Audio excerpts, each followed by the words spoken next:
times. Welcome everyone to the Bel Air Beach City Council work session of Monday, August 12th. Please rise for the Pledge of Allegiance.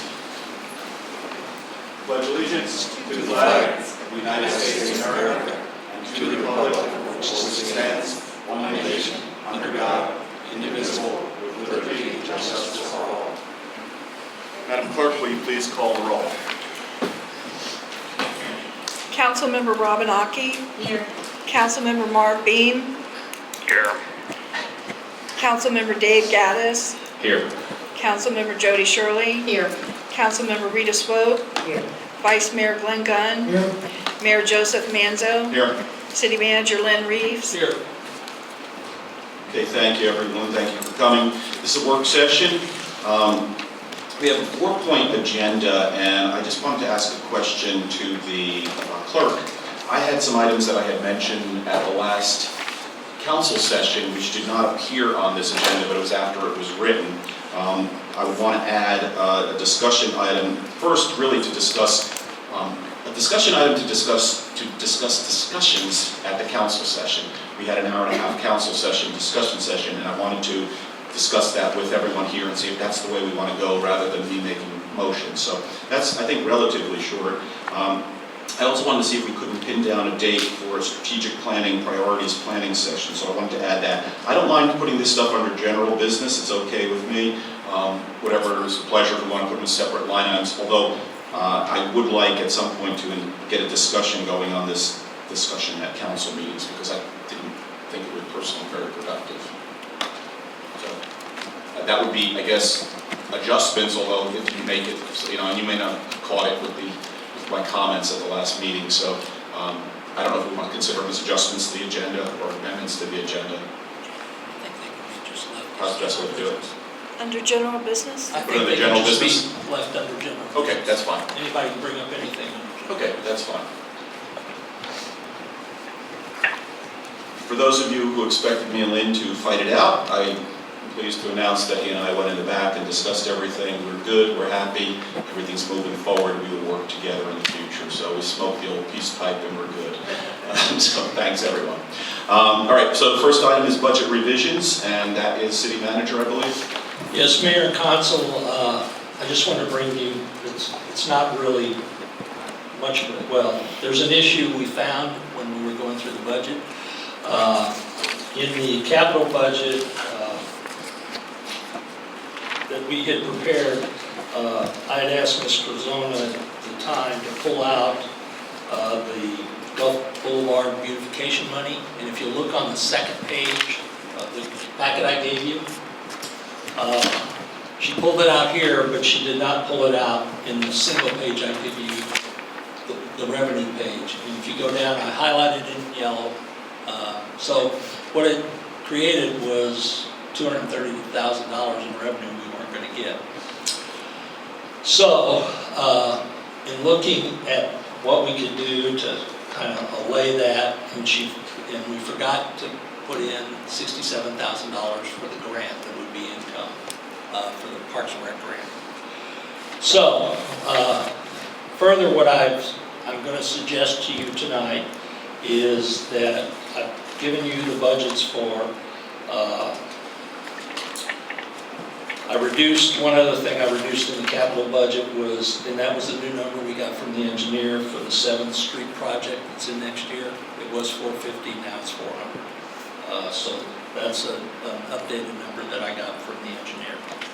So there's another $50,000 reduction there.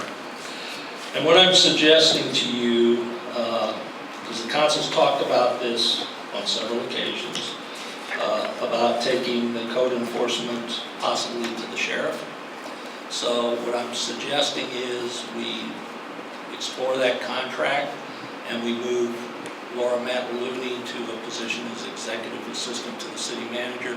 She will pick up all of the duties she's currently doing, plus the duties that Pam used to do, and she'll still act as the administration portion of code enforcement. And I think that then we won't replace any other position. what that saves us in the end is about $25,000. So, So I'll have to if I get that right, basically, then you're going to, and by the way, folks, you're going to see that things are, from the other meeting, things are a little more informal. We're by first names here. We're still under Robert's Rules of Order, but it's just a lot more relaxed. So for some of you who haven't seen this. Then with not replacing Pam, then basically, you anticipate $25,000 in total. Now, is that including the taxes, what we would be paying for insurance, everything else that we would have been paying on her salary? So Yeah, because by subbing this out to the sheriff, which, and just so some of the folks know, we brought this up before, there's about 5 other cities that do this. They do it right across the bridge over here in Bel Air Bluffs, and they do it very successfully. They spend about 13 to 15 hours a week. The sheriff runs patrol, usually a designated sheriff person. I think they charge about $50, $55 an hour, Lynn? it's about $47 an hour, and what I put in the budget for that is 15 hours a week. Yep. And we can move that person around, I understand, for the sheriff. The issue is, they don't do any of the, how do I say it, the letters, the administration things that we have to send out. You know, if there's a code violation, he brings it to us, but someone else has to do that. So I've discussed this with Mrs. Madeline, and she's amenable to this, but it's going to dump some more stuff on her. I have adjusted her salary a little bit more. I asked for another $5,000 in her salary, but the benefits and things will stay the same. So I think we try this for the next fiscal year with the sheriff and see how it goes. If it doesn't work, then we come up with another plan. Do we have a price from the sheriff for providing services? He's given me this in the past. It's about $47 an hour, $46.50 or something. So I'll have to go to him and say, we're looking at 15 hours a week right now. And they'll have to give me a contract for it that I'll bring to the council. I've had that discussion also with the sheriff. It's the same, approximate same price. The nice thing about the sheriff, and I've been advocating this for a while, is that one of our weak spots right now is the weekends, and that's when the fun starts. That's when the cars park on the street, that's when all this stuff goes, because they know that we're not patrolling it. And once in a while, Lynn has his code officer go out on the weekend, and it's amazing how much stuff is found. And I've run the city a few times, and I found a whole bunch of stuff, but I don't turn citizens in. I just make notes to Lynn and say, here's what I saw on my trip around the city. So there is a lot of stuff that's going on because they know we're not watching. The nice thing with the sheriff is not only do we have somebody watching, I also have a uniformed or a deputized sheriff's officer. So it gives us a second set of eyes in the city. They're really not here for crime, but they're always on duty. And if they see something, we do have a second set of eyes that, that can get in touch with the rest of the 3,000 sheriffs and get us the coverage that we need in the city. So I think it's a win-win. How many officers would you propose? You're saying 15 hours, we pay them for code enforcement. So Yes. we're talking about the same person would be here doing that? Yeah, typically, and this has been my discussion with the other cities, and I've spoken to the sheriff, it would be an individual that's assigned to the city for code enforcement. And that person would then bring the code violations to the things that needed to be administratively done, like if there's a hearing or a letter we need to send to someone because they don't cut the grass or what have you, he would bring those in, and Laura would do that work still, that she currently does it now. So the only thing she would not do is patrol the city, is that what Right. I'm hearing you say? So then how do we ensure that this police officer or number of police officers are going to know our code? I mean, we've just been through this and, we brought Laura on because there were so many violations that were being overlooked. And there still are a lot of violations that are being overlooked, even with the, code review and everything that has happened. How can we, I happen to have, a few of those neighbors that don't cut their grass, and it's an ongoing issue. I don't know how that's going to help the situation. I don't think a police officer is going to handle it the same way. I'm just suggesting this is a one-year trial, okay, over a year's time, or, because we can terminate the contract with the sheriff if we do it 6 months or whatever. It can be changed. We can reduce the hours and go back to something else if it doesn't work. Okay. I'm It's just. not a decision we need tonight, right? We're talking, because that's such a small number Mhm. in the scope of things. We're talking about a $237,000 revenue line that shouldn't have been included in the budget. Right, This is on top of So our where, 300. that needs to go. That, I mean, we need to find that money if it means reducing some of our capital Well, improvements. here's, I've given you 50 already through the capital project going from 450 to 400, because we got a new number. The unfunded 400 unfunded. already.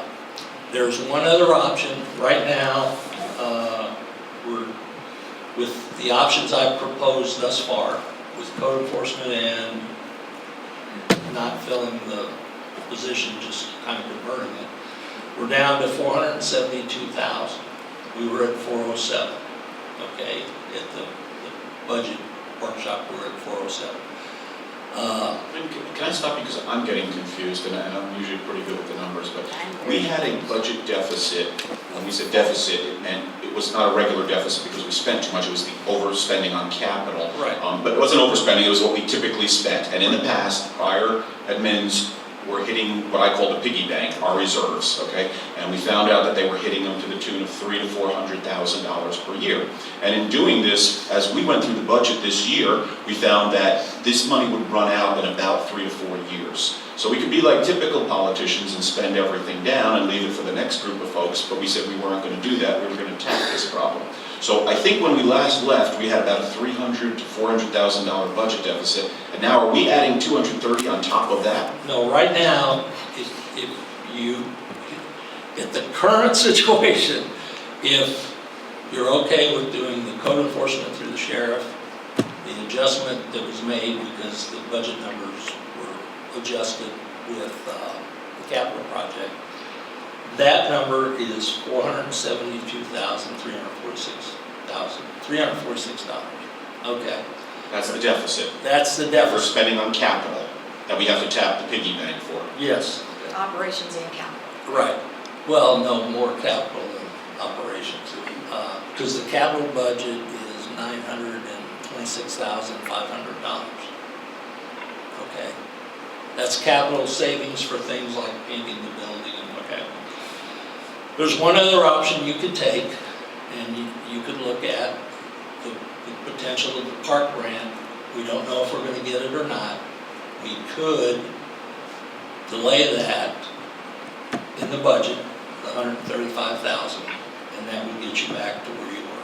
That's only 65 net, right? Because we have 50/50 Right, but that gets you match. back 67.5. Right. It gets you back to basically 405,000, which is in the range of where you were previously.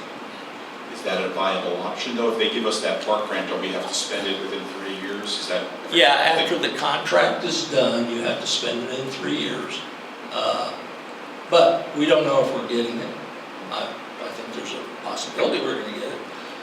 We could revisit that if we want to go forward with it. You just have to spend, once the contract for the grant is signed, you have 3 years to do it. Doesn't mean you can't do a portion of it next year and a higher portion the next 2 years. It's an option you have. So that's the option to get it back to the 400,000 that I. Assuming we were all okay with the 400,000. But- Which I never was comfortable with that. And Well- I have over and over and over said, we need to look at those capital improvements and reduce some of them or stretch them out more because we don't have the money, we don't have the funds. Well, the other thing that I think we're going to be working on is the stormwater fee. It's a process and we have to go through that. So But maybe we should delay some of the stormwater work until we get the fee in place.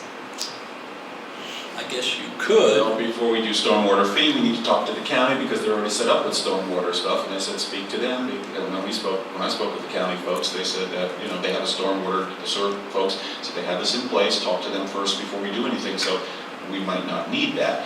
I think to the folks in the audience, this is To get us to It's the balance indicative budget. of a real serious problem, okay? Don't think that this council did this, okay? And they did it, this goes back years. And it's, at one point, they reduced the capital expenditures. That's not what we want to do, because that means, yeah, we can cut the capital budget in half. That means half of what we're planning to do next year, which is a lot of nice projects, just won't get done.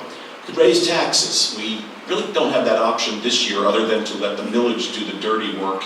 And, not the millage, the higher assessments on the houses do the dirty work. We've left the millage rate the same. It only gives us like $50,000 extra. But yeah, we really need to take a look at the hard issues. And that's one of the things we're talking about as a finance committee tonight. We need to take a look at the hard issues over here. This building is costing us a fortune. There's $200,000 of debt service on it alone, plus all the capital project, all the capital work with roofs and everything else. Do we need it? Okay? I know this may not be popular, but we're pushing and pushing and pushing to have these community events. And I've heard from citizens, use it or lose it. So do you need it? Okay? We have to make up this $400,000 one way or the other. Like I say, I'm with Jody Shirley. I'm not comfortable with tapping the piggy bank. They've done it in the past. I'm not comfortable. I said I would do it 1 year, because this was just literally dropped on us for the new members. I didn't know about this. But I won't do it again next year. So we have a year to fix this. And if we don't fix it, we either live within our means or we raise taxes. And it's going to be a huge tax increase, not a little tax increase. You have to make up $400,000 and then some, because the prices keep going up. Our police, our waste fees, stuff like that goes up every year, whether we do anything or not. The other thing I'll point out, and then I'm going to stop, is the city manager and this council work to keep the expenditures for operating expenditures. I don't even think there was an increase. I think it may have been a slight decrease from last year. So we have really sharpened the pencil and kept the operating expenses down. This is about stuff that's not within our control. Sheriff Galdieri hit us with a 3.5% increase. Waste management hit us with higher dumping fees. That's just not within our control. These people are under contract. So anyway, that's where we're at. Vice Mayor? We've made some huge strides in how we're looking at the budget, how we're looking at the capital programs. We are a major portion down the road of our budget process right now. The number that the city manager is throwing out right now is basically what we agreed upon earlier in the budget. We had a monumental problem rear its ugly head, and he just gave you the get well plan for it that puts us back at the number that we had all agreed upon earlier in the budget cycle. Like I say, we're getting smarter. He is, on a daily basis, getting smarter about prioritizing the capital program. We already said we want to put reviewing of the strategic plan back into the work session. We had the strategic plan going into this budget, and we didn't put enough emphasis on it because that gave us the baseline for setting the priorities for the capital projects. We did not look hard enough at it, and case in point is, hey, we want to throw money at the parks and recreation. Well, we've got streets that need repaving, we need stormwater fixes because streets are flooding, and we have to jump right to aesthetics and parks and recreation.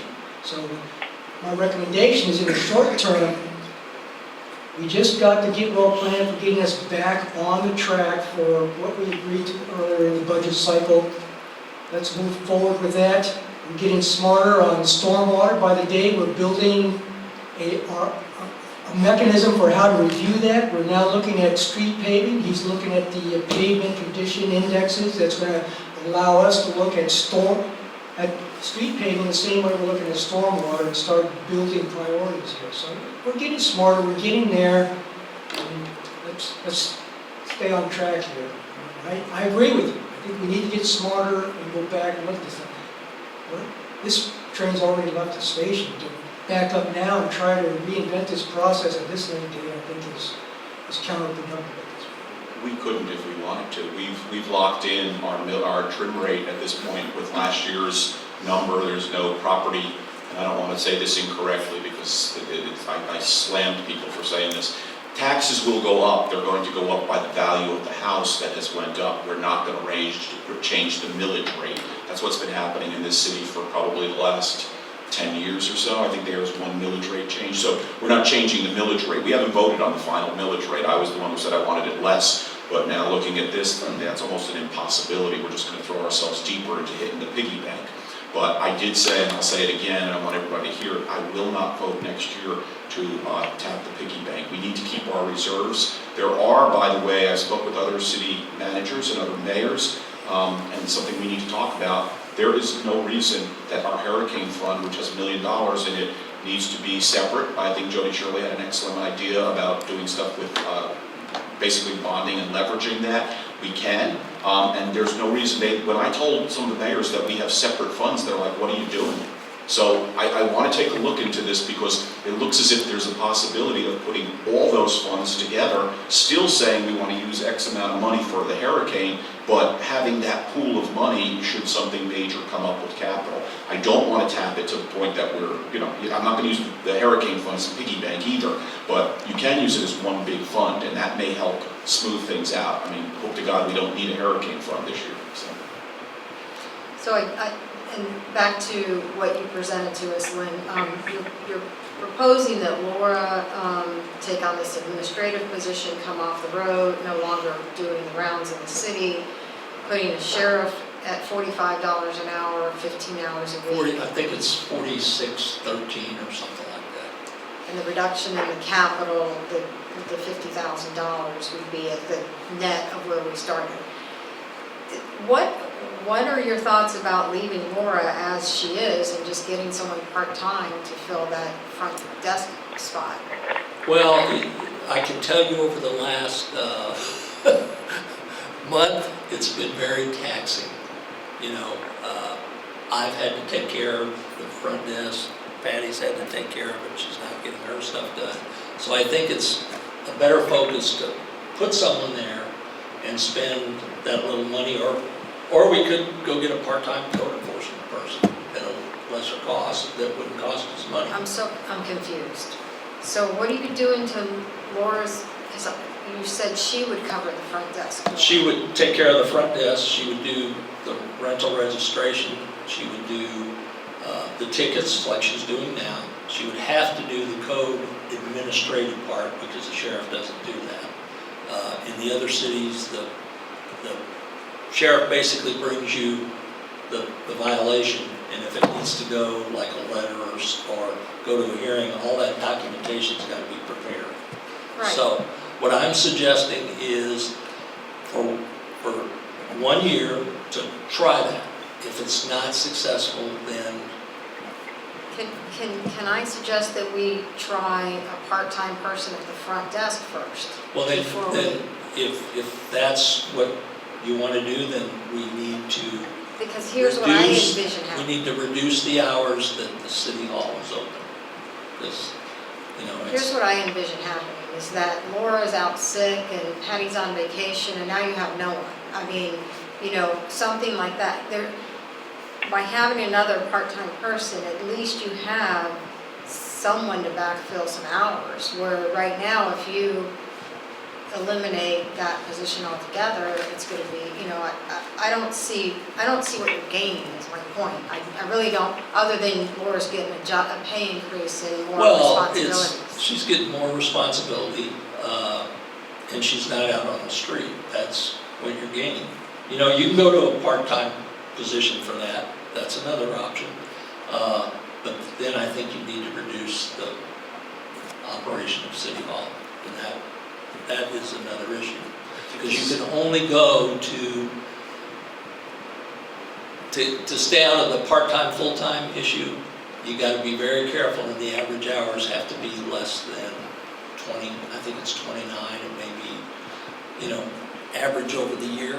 Because if you get anywhere near that 30, then you've got a problem with paying benefits. They become a full-time person.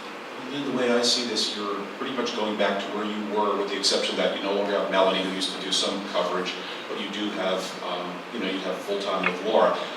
I neglected to mention before, I have spoken with the sheriff about this. The sheriff, it's not just a random deputy that does code. No. These are specialists who do nothing but code. They do this in Reddington Shores. I know they do it in Bel Air Bluffs, and there's like 3 other I think places. it's Reddington Shores and Ready to Beach. Ready to Beach, yeah. And- So they and have I've a couple spoken- people who do it. They become specialists on your thing. What I like about this is we actually finally get the coverage that we need on the random intervals. So right now, we have a glaring problem where there's no code coverage on the weekend. And, you know, this gives us that coverage with really no extra cost to you. I mean, it gives you the same coverage here at City Hall, and you've got your people. I mean, in the event that somebody happens to be out, it pretty much puts you to where you are right this moment, which isn't good, but, you know, you can manage it if it's sickness for a day or two. Question, that $46 per hour rate, is that an on-duty officer, or is Yeah. that the off-duty option that Sheriff Baltieri pitched at us? No, I think it's probably the same rate, it's an on-duty officer, but they go like in Bel Air Bluffs, all they do is code enforcement. They don't go around and do anything else, you know. Now, I'm sure if they see somebody creating a crime, they're gonna stop them, but their focus is code enforcement. They're uniformed, right? Yeah. They're uniformed in a sheriff's uniform, They're usually in a t-shirt, but it's got a sheriff's sheriff's, badge. they carry a badge and stuff like that. They're on duty. I mean, whether they're actively looking for stuff, I mean, don't expect them to get somebody for jaywalking, but if somebody's breaking into a house. Well, they're gonna get- technically, they would still write parking tickets, they would still, you know, I mean, Laura can write a parking ticket. I mean, I got them trained in that. One consideration is we've been handed a windfall in pay and benefits. And rather than backfill for this and possibly create additional drag on the organization, maybe take it as a trial period for a year, see if it works out, tweak it as we feel necessary, and move into this, strictly labeling it as a trial period and subject to adjustments as we see fit. I also think it's a good idea. Also, I think it would be nice for the city to have a non-biased code enforcement officer instead of someone that's from the community or friends with various neighbors, things like that. I'm not saying any of that's been happening, but still, I think it's nice to have a fresh look at our community and what kind of code violations are going on. And in speaking with the sheriff, what, to Dave Gaddis's point, no disrespect to Laura, she shows up, she gets treated one way, she's probably the least popular person in town, but maybe I am, I don't know. But, She's you know, not popular, let's put it that yeah, way. the sheriff shows up, and, you know, just because they're the sheriff, you know, people may be a little bit more responsive with them. So, I'm all in favor of giving it a shot. I've been saying it for a while, so, and I don't know, I mean, if this is something you put a sunset provision on, that basically we revisit this at the next budget. I mean, like Glenn said, we're pretty much, you brought us back through a little pencil sharpening over here. Considering you just got $200,000 lost dumped on you, you pretty much brought us back to where we were, and that's a big savings, so good job on that. I have a question. This isn't going to solve this budget, but it could maybe help for future to solve the problem that we're going to have in 3 years. But how do we, or have we addressed fees for renting this? Because I know at one point you said in the past council, they basically raised the fees to discourage renters. So how do we change that? I mean, obviously we don't want, Well, the I Hells think, Angels to rent this place and have a beer fest. I get that, but I'm just saying, how do we get it so the people that used to rent it all the time come back and rent it again? well, we've tried to make a more concerted effort with the wedding wire thing and Mhm. making contacts. That's something else Laura picked up. I kind of dumped a bunch of stuff on her, but she's been very proactive in saying, hey, give me work. So I think that's a positive. I think that's a big positive to the staff to say, hey, give me work, I'm willing to do this if you're willing to do it. So I think that's a positive. We're gonna have to look further into maybe some other opportunities to rent this at different rates. I don't think you want to, I think the wedding rate is within realm now. The hall rental is within realm. And I think Patty could probably tell you, that until that rate was raised, we were doing very well with it. So, we're just gonna have to go back and, I looked at the ordinance, and it does allow the city manager to make modifications to some of those rental fees, so. So when you dropped them back down to where they were people, smaller Well, they're groups already, renting? well, they're already back to where they were. Good. It's just, there's really no, I guess I would call it like, someone wants to rent it for a baby shower, there's really no set fee for that. We need to adjust that, especially, for those type of things, so. Right, the smaller. And the ordinance does have that allowance that the city manager can negotiate, and, but I'm not gonna just give it away. I think we have to be reasonable, and things Of course. like, baby shower is one thing, an anniversary or a child's party, those need to be less. A wedding reception, I don't think that needs to, I think we're in a reasonable rate based on the area right now. So, That's fine, but you shouldn't have to rent it for a child's party at a wedding rate, is what I'm saying. except for you, Rob. Of course, got to charge me double. When we say we're not going to give it away, but we do give it away sometimes. We just gave it away to Bel Air Shore, Bel Air Shore for the Big C meeting. And, listen, I like them. They're nice guys. The mayor said that. But, they're the second wealthiest county, I think, in our city in the entire state, okay? The mayor's got a $30,000 wristwatch on his hand. So, if you got that kind I of guess money. I missed that. Oh, no, it's a beauty. I saw it.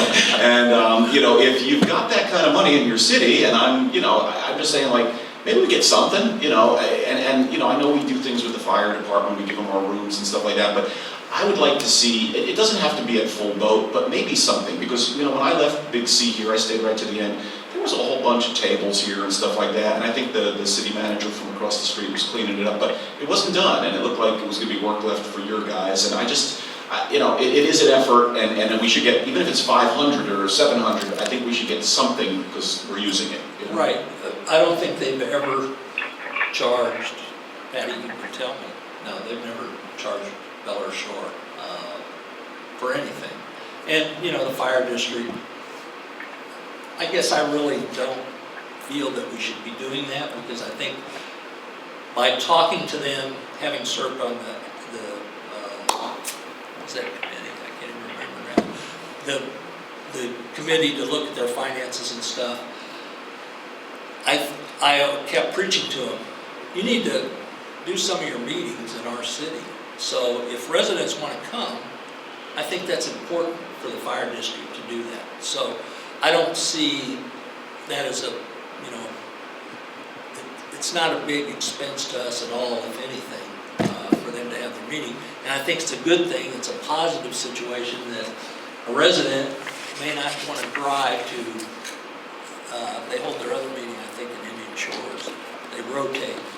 I think that's a positive thing, so I wouldn't think the council would want to. Bel Air Shore Bel Air holds Shore their maybe. meetings in other places, so, if they were holding their meetings here, their council meetings, and kicking in a little bit for us, I'd have no problem throwing in a free Big C meeting or something like that. But, when they're going and giving somebody else the patronage, and again, I like the folks there, okay? And I don't But know if they we don't have to pay. give it away. We're at a $400,000 budget deficit here, so I'm looking for, we're sitting here, we've asked Victor to come in, and I'm gonna ask that he be able to speak. We have Victor being cut out of the picture for $8,000. I mean, there's $1,000 right here that, maybe we could have gotten from these folks, and really, they're not gonna feel it. I mean, they've got the money. So- Yeah, and I don't know if they pay at Bel Air Bluffs or not. I'm guessing typically the government helps each other out. I mean, if the county comes and has a sea turtle meeting here every year, we don't charge them for that. It's kind of, how do you call it? Government. Professional courtesy. Professional Right. courtesy. So, but we can look at everything in that respect. I'm just saying, if you could rent this place out on a weekend and get 50 extra bucks, that's 50 extra bucks in the budget you do that once a month, that's, it adds up over time, yes, we need to think about it. Right. And the one thing on you have the flexibility, because I looked at the code just the other day, where you can adjust rates. And we had a problem here where I came to the Ladies Garden Club to just meet and greet, say hello to them, and our Bel Air Beach Club. And then there was a person who wanted to hold a meeting over here from one of the ladies' clubs. And I think we turned them over to Patty, but she was only able to give them the rack rate as you would, the $1,500. And of course, that was ridiculous. We couldn't possibly pay that. They couldn't pay that. So, I mean, when we're doing something like that, where they're, the ladies' luncheon, that shouldn't be a major thing. And, we should get that for a few hundred. But, I mean, they were ready, willing, and able to rent here. And I think our prices just scared them, just scared them away. So yeah, I mean, I think you can give us something maybe as council and we can bless it and then just give you a range and negotiate away. Yeah, the range is kind of already in the ordinance. It authorizes me to adjust it. But we have the rates published on the website, Patty, is that correct? So maybe it would be, maybe the comment of for private parties contact, or, for pricing, or, It's actually going to be more. Okay, I'm just saying whoever, but just something that, so they maybe see that it's not set in stone, or, I don't know. Okay. And maybe when there's small parties like that, you just divide the room up, lock this side so they can't access it, and just see a room divider. Just give them access to half of it, to justify it. Maybe you should take the price totally off the website and just put call for pricing. That way they don't get confused from it, because I agree with Councilmember I Sherman. think we put it's on Wedding Wire, right? Yeah, so we leave it on Wedding Wire as it is. Because those are people that are calling us to have a wedding reception. Then when are we going to have the final with budget? Like one last look at this thing before we go to the public? The next meeting on September 4th, I will hand you the final budget based on where we end up here tonight. You've got it technically, other than. That's the first public meeting? Yeah, you'll have. Give us that in advance, right? Not that night? Yeah. You might have a It's few 2 o'clock, questions. okay? No, what you're going to get at the next meeting, once we clean up, what I've suggested, if you're okay with that, then that's what you're going to get. You aren't going to, and you'll approve that budget at the first public hearing. And then the second public hearing is September 16th at 5:05. I might be off. You're right. Okay. That will be 2 resolutions. One of them will be to adopt the budget. The other thing will be to adopt the millage rate. And then the budget's adopted for effective October 1st. The other thing we have to do for September is the assessment roll. I have to re-verify that and certify it by September 15th, and that's for the Bellevue Estates Island. The council's already approved the resolution to continue the assessment. You've done that a couple months ago. I'm kind of ahead of myself on that, but I still have to re-go through the process. But there's no changes to that from the assessment roll I turned in July 1st. So it'll be on your trim notice the 19th, I believe, the trim notice is going out.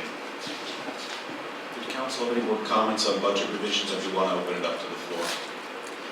I have one question. Do you want me to adjust the park? Yes. Yes. Okay. So what I'll do when I adjust it, I'm going to send you at least this form, so you kind of see, because that's what you're going to get, a packet. You're going to get the whole budget again, although you've had it like in, 2 or 3 versions already in a big stack, so you're going to get it one last time, and that'll be with all the changes. Any citizen comments? Ms. Manscoy? I guess you come up to here, you'll be kind of talking behind us here, but.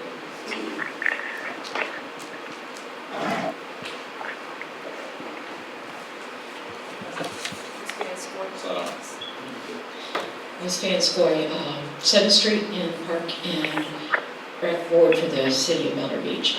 The only thing I wanted to remind you all is what you just voted on with the agreement to not have anybody coming in front of the city, coming up for agreements. So if you're gonna hire the sheriff for code enforcement, that in the first part of September, that could be a problem for our events. I just wanted to make sure you're aware of that. Well, her point, I think, is that you said that you can't have any contracts coming up before the city. This will be a new addendum, right? I mean, can we just sign the contract for the sheriff? No, you have the sheriff's contract already. This is just additional services. Adding to the contract. Yeah. I just wanted clarification on that, so there was no problems. No, it has nothing to do with anything. And to keep everything in accordance with Hoyle's here, I've tried to get other police services, and they're not interested. I called up Clearwater and the other ones, it's not practical to do them. So we have the sheriff, and I think everybody likes the sheriff that we have, but I just wanted to see if Clearwater would even give us a price. Chief and the mayor had no interest, so. Yeah, the sheriff's contract has no effect on this whatsoever. It's, and what he's providing, that technically, that is not a sponsorship. It's, they're providing displays. You know, there's been a request made for, I believe, the K-9 unit, the tank, and something else. Well, it's in kind, though. But that's An in kind. officer to give safety information, hand out safety information, so. Yeah, but there shouldn't be any fee for that because they do that. No, it's all free. Yeah, so that's, you don't even need a sponsorship agreement for that because it's another government agency. Okay.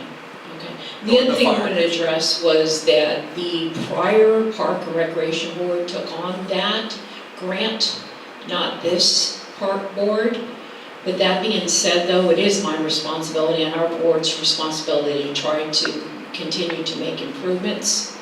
I would hope, and I would like to address this if someone would get it on the agenda. I'd like to actively work with the city manager. I'm trying to get outside donations to basically upgrade our park without having to hit our budget. So I would like to visit that at some council meeting. Might be a Thank you. topic for a work session. Okay, thank you. Work session. Hash it out. Any other citizen comments? Yes, Mr. Hanson.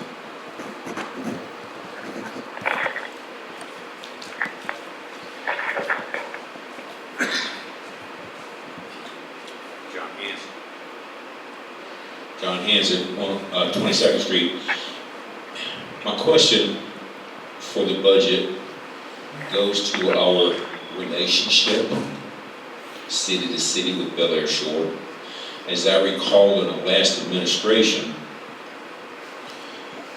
Bel Air Beach paid for gate repairs to these 2 parking space lots here. No, No? Thought we did. Okay, no, so, that's Bel Air Shore's responsibility in the interlocal agreement, the gates. okay. Then We did the maintenance, John. do the maintenance, Yes. okay. All right, I'm clear. Now, both of those parking lots are currently being renovated with new landscaping and irrigation. Are we paying for that, Bel Air Beach, or is that a cost share with Bel Air Shore, since technically those are Bel Air Shore property? Penny for vanilla. That's Gulf Boulevard beautification money that is a pass-through. We do the contract, and it's the same with what I'm doing with the undergrounding of the wires, Okay, so basically there is no cost not to the city. from the city. No, Okay. when they're done, I'll send an invoice to the county, they'll give me my money back. Okay, all right, thank you. Yeah, John, in fact, on that, we had a meeting, a council meeting. The city manager had to use that money up by September of this year. It's a use it or lose it thing, so he's using it. And Understood. it's not our money, so Hey, he's spending it. I get that from use it or lose it in the military too, big time. Thank you. Thank you. Anyone else? Okay. That's sit with them with budget revisions and budget discussion. It dovetails into the next item, which is the discussion of the Finance Committee. That was my topic. And it's something I've been saying for a while. I know I brought it up in a work session earlier, and we discussed it, and we decided that for this budget season, we would go through this ourselves. The idea being that we would get, the council's pretty busy, and I know I personally am, I know Vice Mayor Gunn and everyone else are putting in a lot of time on, different various projects and stuff, and there's just no more room for us to take on other stuff individually. So the idea was to put together a citizen committee, and I really would like to keep it as a citizen committee. I really would like to have very little council, if any council involvement on it. And basically with individuals who have financial knowledge, they don't have to be CPAs, they don't have to be experts, but people who could go through this. We bring up these topics constantly. What can we do with the marina? What can we do with this building? How can we maximize our revenues? How can we maximize grants? Where can we save? Now, again, we've taken a real sharp pencil to this budget. Maybe we can even make it a little sharper, I don't know. But they basically take a look at every single line item of what we have with the current budget. They would start now. This is something that we want to get the jump on for next year. Because as I said, we've got a deficit and we need to close that gap. So, oh, I'm sorry. Victor, I'm going to bring you, let me finish this on, can you stay 5 minutes? Okay, let me finish this and we'll get you in on the next piece. I'm sorry, because you're not on the thing here. We're bringing you back. Okay, thanks, Lynn. So essentially, that's the idea. We've kind of, I like Glenn's phrase, nibbled around the edges on this thing, but we haven't really gotten consensus. Now tonight, just for the folks who are watching this is more than we normally see at a work session. We can't make decisions on a work session. We're not allowed to talk thanks to the Sunshine Act. So this is our opportunity to talk with each other and kind of hash these things out and try and do this and come to some kind of a consensus. It's not binding anything that we say in here, but at least we know where we're going. And if we want to do it, then it'll come up on a future council meeting. My point would be, let's get this together. Let's get some people that have the background and the qualifications to go through this, people that will be approved and appointed by the council, just like we would with any other advisory board. Have them advise us, give them some idea of what we're looking for over here, but basically turn them loose to see where we can save money and where we can make money. That's the idea. I'm thinking 5 people on a committee, and they would convene for whatever our allowable time is. I think it's 6 months or so. I'm not positive, but whatever we're allowed to do. 120 days, okay. I think that should be enough time. So that's the proposal. That's here. I know we've talked about it. Where does everyone stand now? We're still for it. You're still for it? Yep. Okay. I'm sorry, go ahead. I have concerns because if it's just this community members and citizens, there are financial consulting companies out there that are professional at doing this. Granted, it costs money to do that, but otherwise they're going to just go through and we're going to be addressing every single issue because of things that they don't have knowledge of, just like with who paid to fix the gates and stuff. I mean, it could run into a lot of different things that way. So either it should be a professional company that really can look at it and really can advise on how to reduce cost, where to save, versus just anybody looking at it. That's my opinion on it. It's a good idea, but you can just add to that budget deficit whatever that's going to cost for this year. It's that simple. We have citizens that have the talent that can go through it.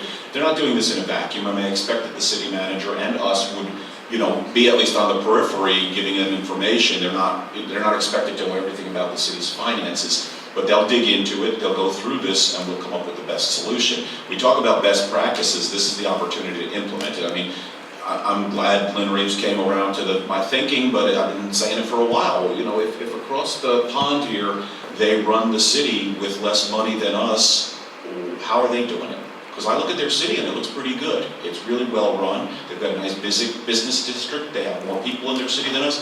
So we need to see what other cities are doing. And if we can save money somehow, we need to save it. And as I said the last council meeting, there's nothing sacred. There's nothing that's protected. Everything is up for grabs. And what we come up with, then what they come up with gets brought to council, and then we make our decisions. We cannot make decisions to sell real estate or acquire things or do stuff like that. That is something that has to go to the voters, but we're the ones who have to at least make the initial approval of this stuff. If not, we have to seriously start looking at what it's going to cost next year for the tax on a house, because we're going to have to tell the residents what's going on, what is going on in this city, because this train is coming, and we just can't keep tapping the piggy bank.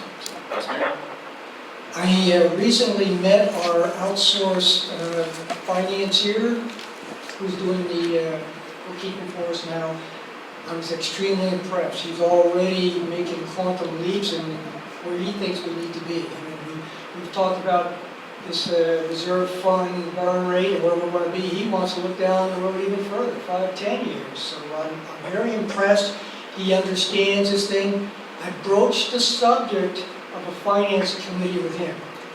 They do it in Bel Air Bluffs.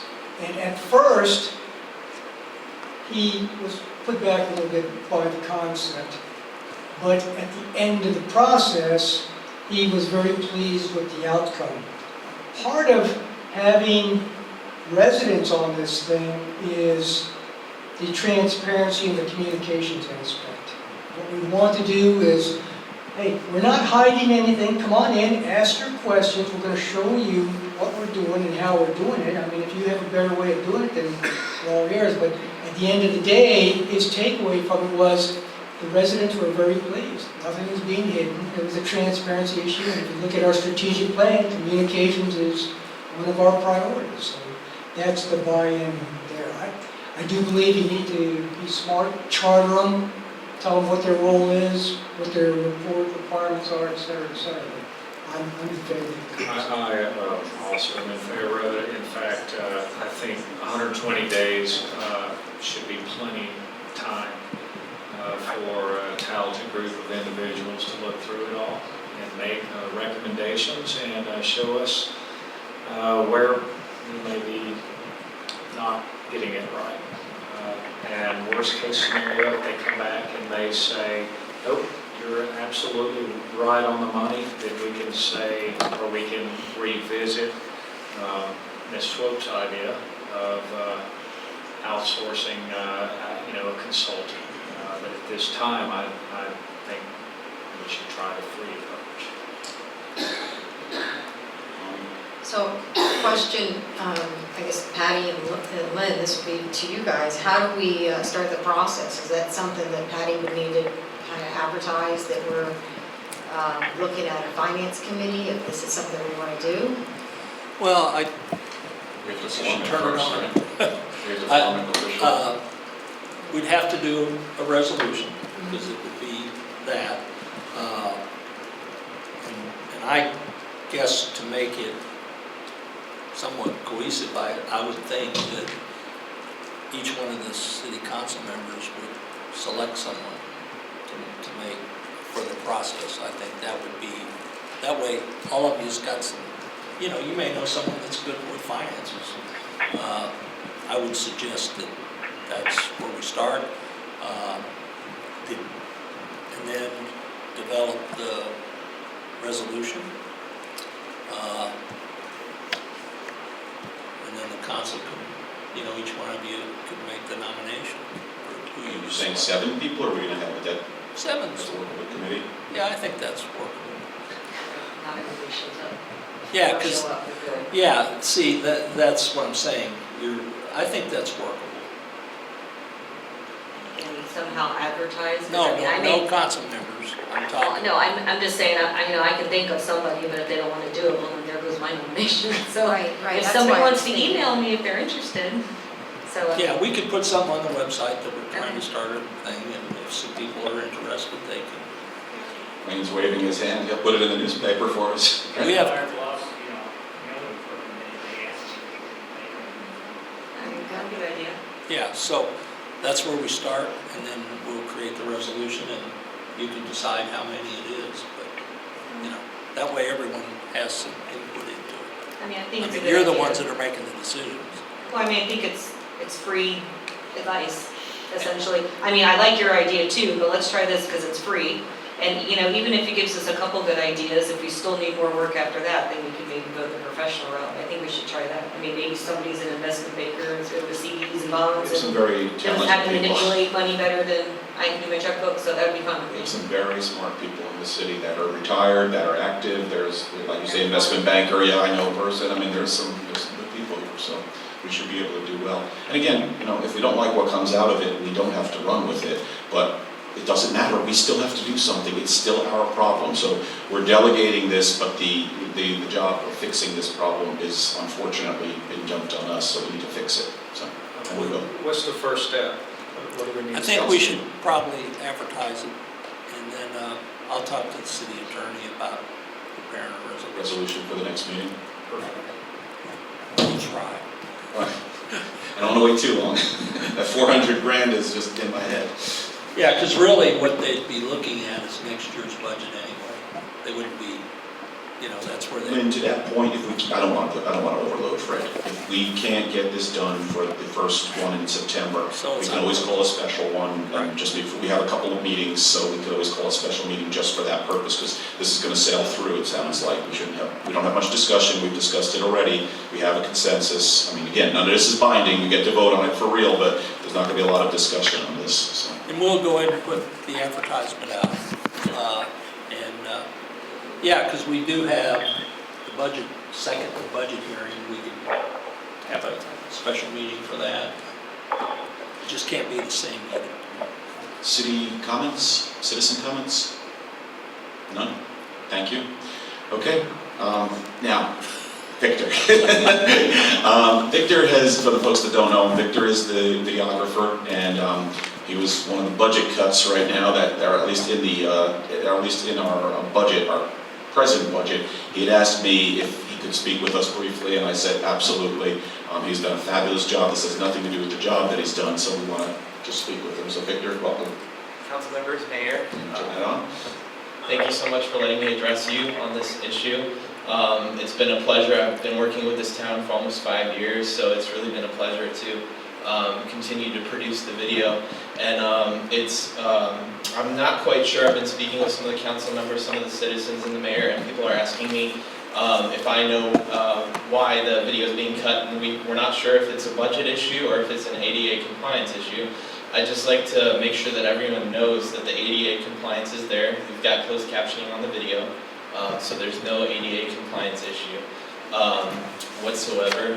In section 508 of the ADA compliance, I think it's addressed by the standard section 1194.24, section C, where it dictates what the video and multimedia presentation should have.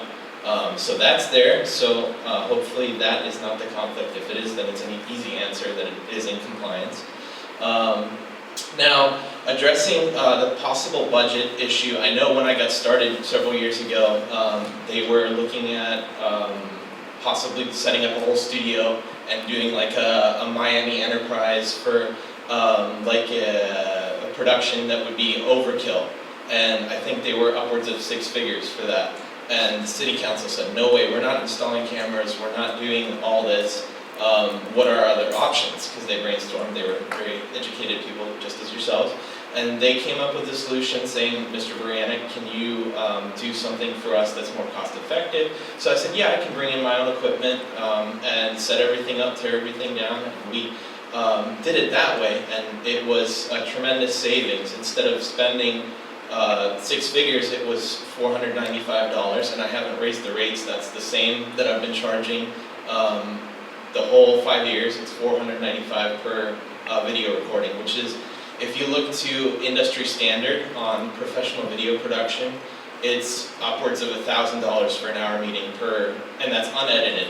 I go through this, I make sure the audio is spot on and make sure everything's good. I've got an intro that I throw on there, make it look professional as a city should look.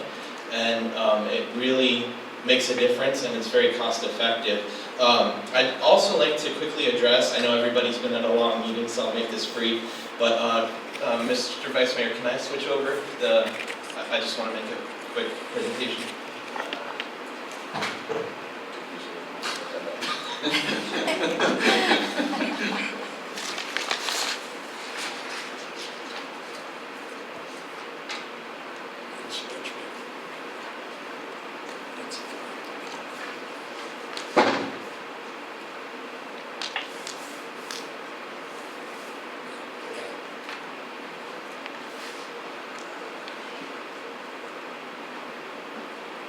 Okay, I'll just slide this over. So basically, when we first started with the program 5 years ago, you could see that hardly anyone was watching it. It was, sorry, it's upside down. we could see that no one was watching the videos because no one knew it was there. So we had maybe 15, 20 views per month. Now you can see people are starting to see the benefit of not having to come to meetings. They can watch it from their living room if they want to. And it's really, within the past few months, it's really gone up. We've jumped from about 100 views to about 300 views. So you can definitely see that people are really appreciating the video, and I think it's a useful tool. I've been reached out by many citizens telling me that they really enjoy that they can stay in touch. You guys are trying to get some events going. I think it's a fantastic way to get more people interested in city events or city councils, or it's the video is worth 1,000 pictures, which is pictures worth 1,000 words. So there's definitely very good importance to the video. That's about all the points I had to make. I don't know if you guys had any questions for me. Can you explain that spike in the last couple of months? I guess there's been a lot of politics in the council. Sorry. Victor, I know one of the A little questions. levity for this evening. Victor, I know one of the questions that was instrumental in our decision. The money was somewhat, but the non-compliance of ADA was what we were led to believe, that the thing was not compliant. Now you're telling us that it is compliant, and I do think that that kicks it back to the council here to reconsider this and say, you know what, do we still want to make that same decision? Because then it becomes straight finance. The point was, and I remember having this meeting, and I think we asked, is it compliance? And I think I heard, well, it's not compliant. I said, well, if it's not compliant, then why are we doing it? Because we're just a lawsuit waiting to happen. Why take the risk? Right, and it's like, why put it out there? The other communities that I also, you guys are not my only client, and I work with other cities, and we took steps to make sure with their attorney and their city manager, and we made sure that we were in compliance. So it's not only you guys, but we're following the standard procedures that the other communities are following. And we took time with one of the communities, the city attorney and me sat down and made sure that that we're following that section, which I addressed, 1194.24 of the 508 ADA compliance. So it's definitely in compliance. And I just want to say your professionalism is excellent. Your work you do is excellent. I had a need on one of the videos. You got right to me. You were doing a wedding, and you called me like 8 o'clock at night because I had an emergency need here because of an issue that had come up at one of the meetings, and you were able to get me a quick extract of it. I mean, you're fabulous. I like the work that you do. I really appreciate it. So I want this decision to be based, if we make the decision, then it's a financial decision, but it's not on your quality of work, and it's not on ADA. I just want you to know that, and now the council knows that, so I think we need to take another look at this. Perfect. Any other questions? Any citizen questions? Yes? We'll just stand aside there. Rudy Davis, 612 Battle Isle Avenue. I understand council is cutting video recordings as of October 1, not going forward. My question is then, do we lose ADA compliance? Because if you're only going to record the voice and tape, then those who have a hearing problem and won't be able to see it on screen with the subtitles, you're leaving them out. So to me, then you're no longer ADA compliant. Thank you. Dave, I know you did a lot with our website, ADA, and I know also Victor, so I'm not quite sure how we still have the option of, Can I Yes, just sure, interrupt? sure. I don't think that we're gonna put, I mean, from the way I understand this, is there's not gonna be audio recordings on the I website. think so. Those would be only available through a public records request, correct? It'll only be the print that's out there. What was the total savings by cutting this service? It was a little over 8,000 because Victor has is it 2 hours, Victor, if I remember right? 1 hour before, 1 hour after, and 2 hour meeting. Correct. Well, the longer our meetings are, the more it costs us. So we estimated the increase in the budget to be around $8,000, or the total for the budget of $8,000. So that was taken out of the fiscal year 20 budget. Right. The consensus at the time was this was just a stopgap until we solved the problem of the ADA compliance. So we've done that now. Do you all plan to reinstate Well, that program back to? You know, and Victor could speak to that a little clearer, because we initially tried the YouTube wording, and that's not very clear, so have you come up with another solution? Basically, we're doing a little bit better. We upload a file on top of what YouTube does, so it comes out better. You can go to an extreme and get perfect 99% accuracy on this, but it's very difficult to do with 10 people sometimes discussing one thing and there's not clear. Some people don't turn on their microphone, and then you can't hear anything on the video, obviously. So someone could go in there, but it just increases the cost tremendously. But in order to be ADA compliant, if you read the section, I've got it written down here, I could just paraphrase it for you. It basically says on there that you have to have closed captioning. As long as you're checking off that thing and you've got closed captioning, you're ADA compliant as of that subsection of section 508 of ADA compliance. So as long as you've got closed captioning, you're checking off that mark. So it's never going to be the perfect movie script that's written and produced, you know. So sometimes people are going to talk and it will pick up strange words. So There's going to be times where they're not heard at all. Have a citizen comment.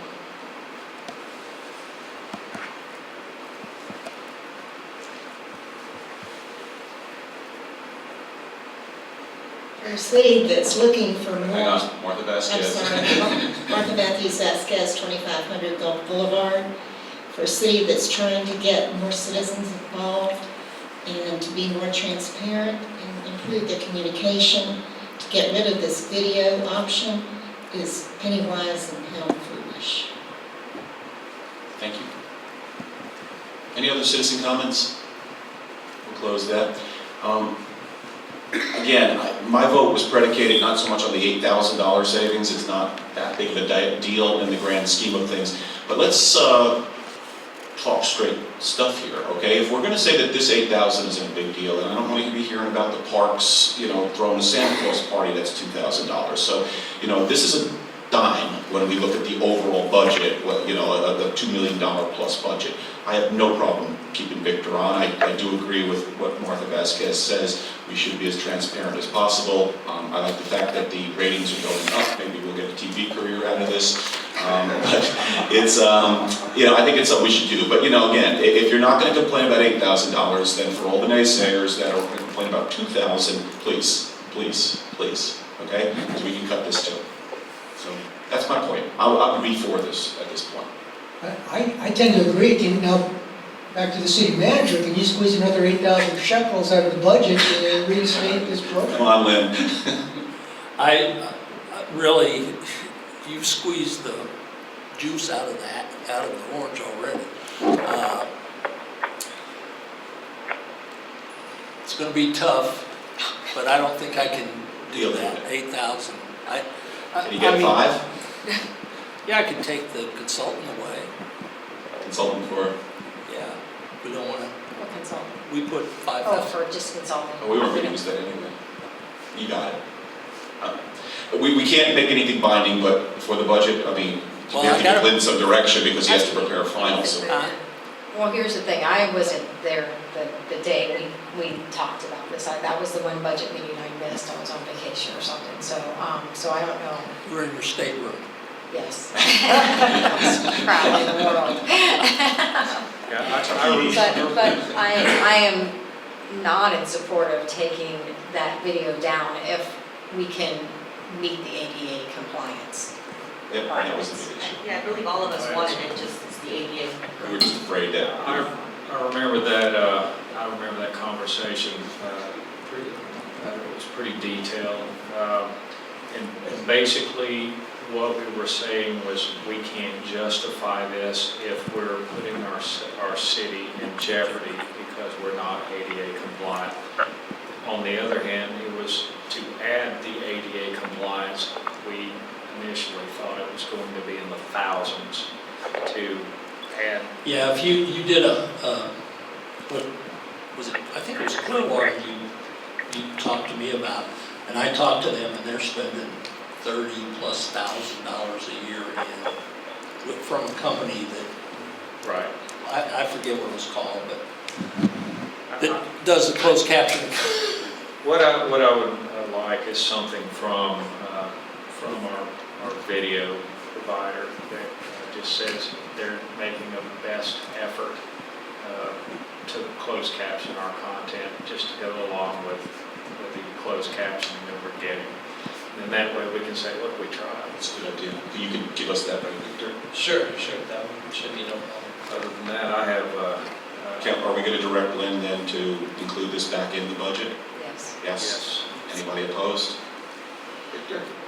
Back in here for another year. Congrats. Thank you, it's a pleasure. Thank you. No, you do excellent work, and I'm glad you're here. So I'll let clapping go on this.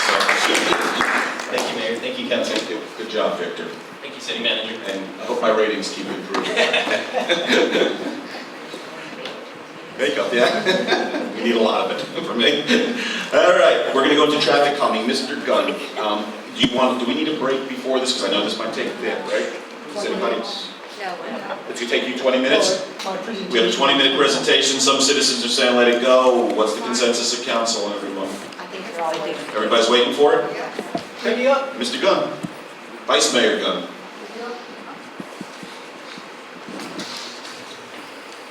I'm Glenn Gunn, and just like underground utilities, I now know more about traffic calming and speeding than I ever wanted to know. Traffic calming is the buzzword for figuring out how the behavior of motorists can be discouraged from speeding or clogging up the motorways. Traffic issues typically fall into two categories: volume, like we see out on Gulf Boulevard during spring break, and speeding, as we have some concerns about speeding within the residential areas and some of the arterial streets that flow through Gulf Boulevard to some of the back residential areas. The 3 E's: education. We put out word to the residents that, hey, we think we have a speeding problem and you need to be slowing down just a little bit and be a little more diligent of your speed. We have the enforcement option. And just recently, this issue, I connected the dots on something here. We've talked about narrowing down the leniency for writing tickets for speeding. What typically happens the vast majority of times is that the sheriff's officer pulls somebody over, and the vast majority of the time they get off with a warning. I'm quite sure that nobody rolled through the stop sign at Bay Shore and 22nd this evening. The reason why that is because we've had a police officer sitting there almost religiously watching for people. So we know enforcement works. So why is it that enforcement isn't working for speeding? I started chatting with one of the sheriff's officers, and they said, well, why aren't we sitting out there with a radar gun? Because all of these guys aren't certified to run it. We actually have the radar guns here at City Hall in the office, as he was explaining to me. The problem is, not all the officers are certified to employ it. Because my feeling is if we had that same officer sitting on a street corner on 22nd or some of the back streets pointing a radar gun, the burden of proof shifts because he can now write a citation and it stands up in traffic court. Before, the officer basically had to pull in behind him and clock him, and then there is also a safety margin that the traffic court requires to narrow down the burden of proof and uphold the traffic citation. So that's an issue. One of the officers, he's actually getting certified the end of this month, and maybe we can turn that around. My feeling is we need to maybe ask for other patrol officers in here who have the certification and start thinking about radar enforcement instead of just somebody sitting there monitoring traffic going by.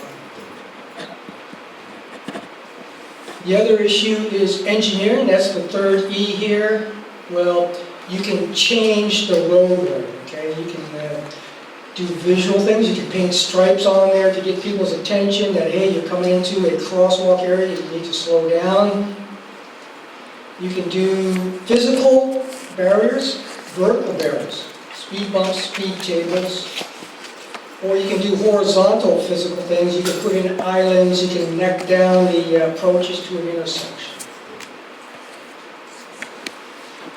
Here are some realities. Somebody advised me that I needed to put this into smaller sound bites that are easily grasped. So here are some of the realities that I've come from.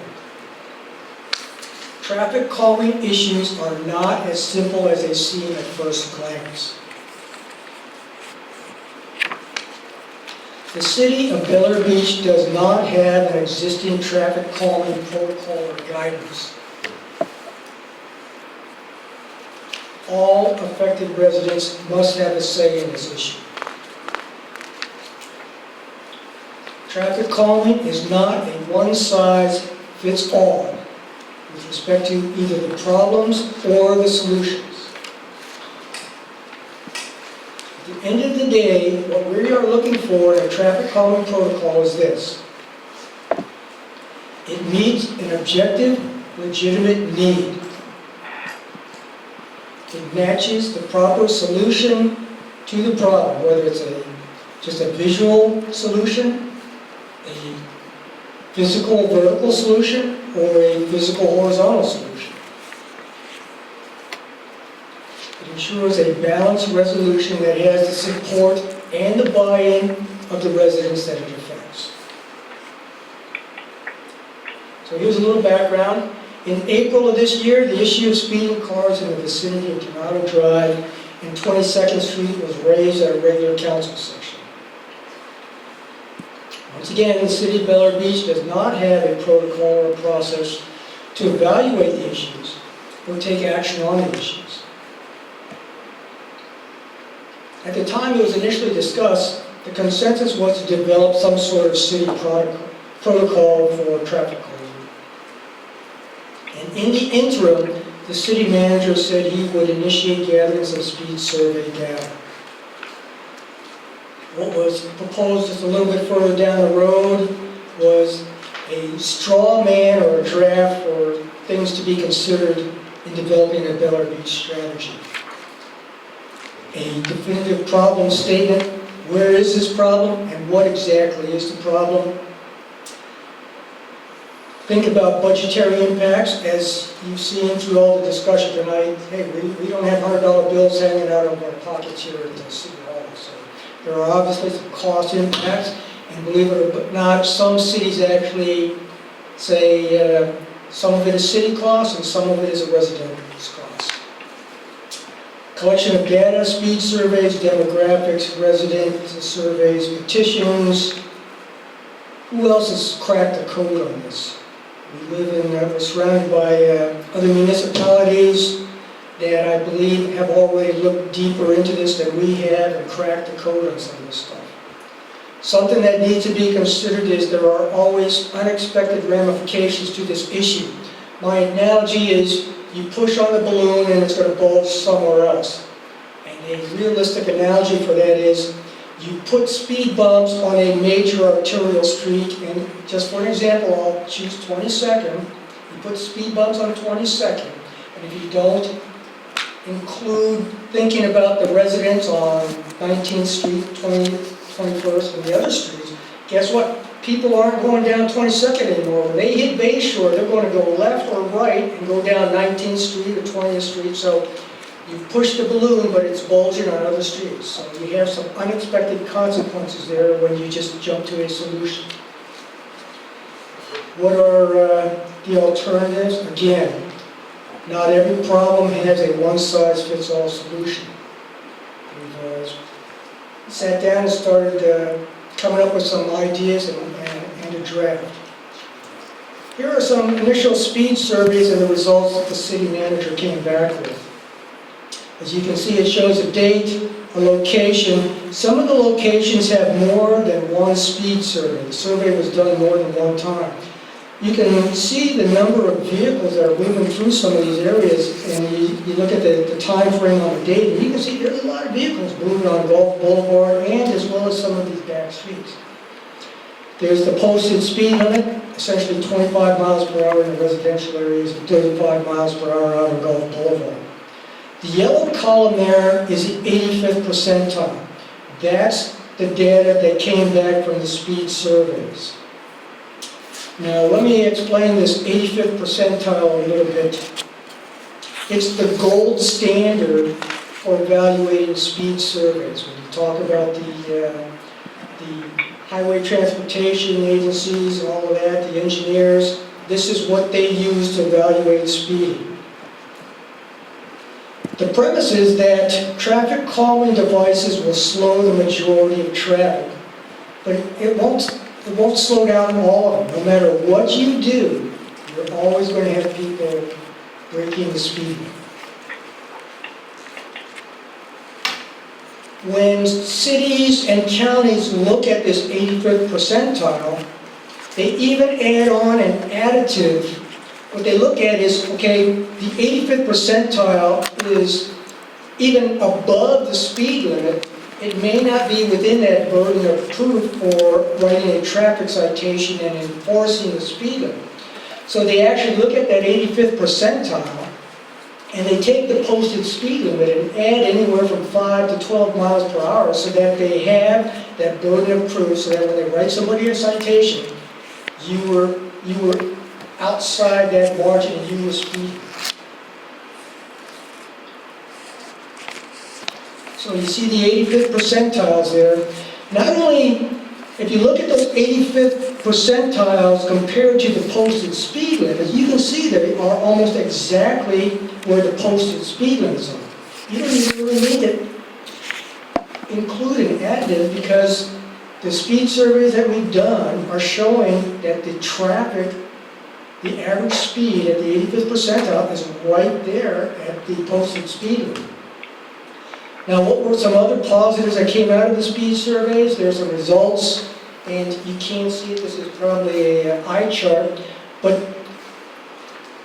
Captain Liner, the sheriff's office, was able to crunch the data and come up with some analysis that was able to finger certain times and certain places, and he has since placed orders in his patrol office for directing patrols for certain lanes, north or south, in certain areas, north of the town or south of the town at certain hours. So there has been some good analysis that came out of this. Now, since then, the issue of traffic calming has had a short mention or discussion at every council session we've had. The city manager went ahead and presented the speed surveys. He presented the information of the speed surveys in email form, and it really took calling through that and putting it in that tabular data, so it really made sense. This month's council session, what was it, a week ago?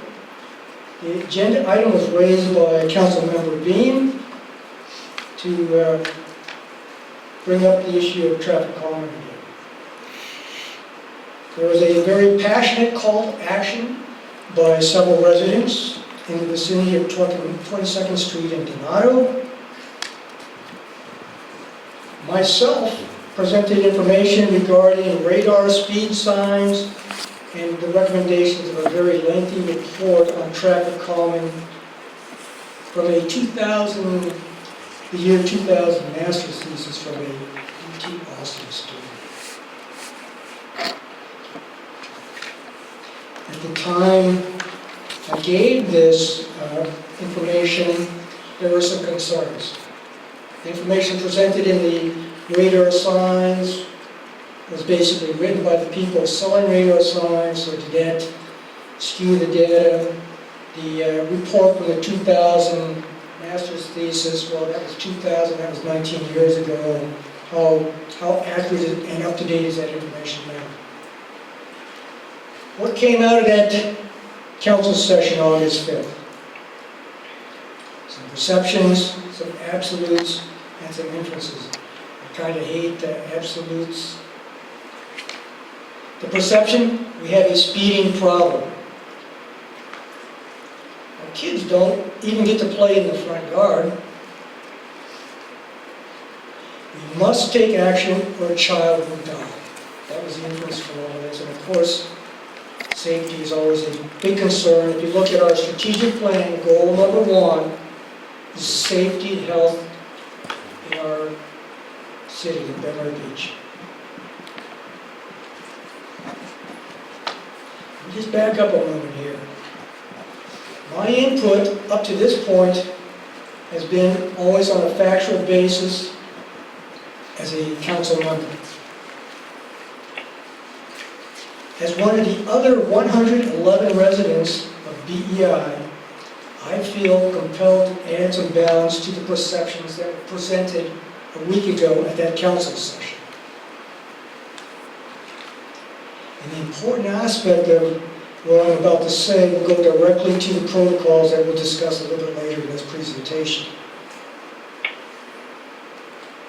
So at the risk of becoming the new most hated person in Bel Air Beach, You look at me when you say that. wait for it. I also live on Donato.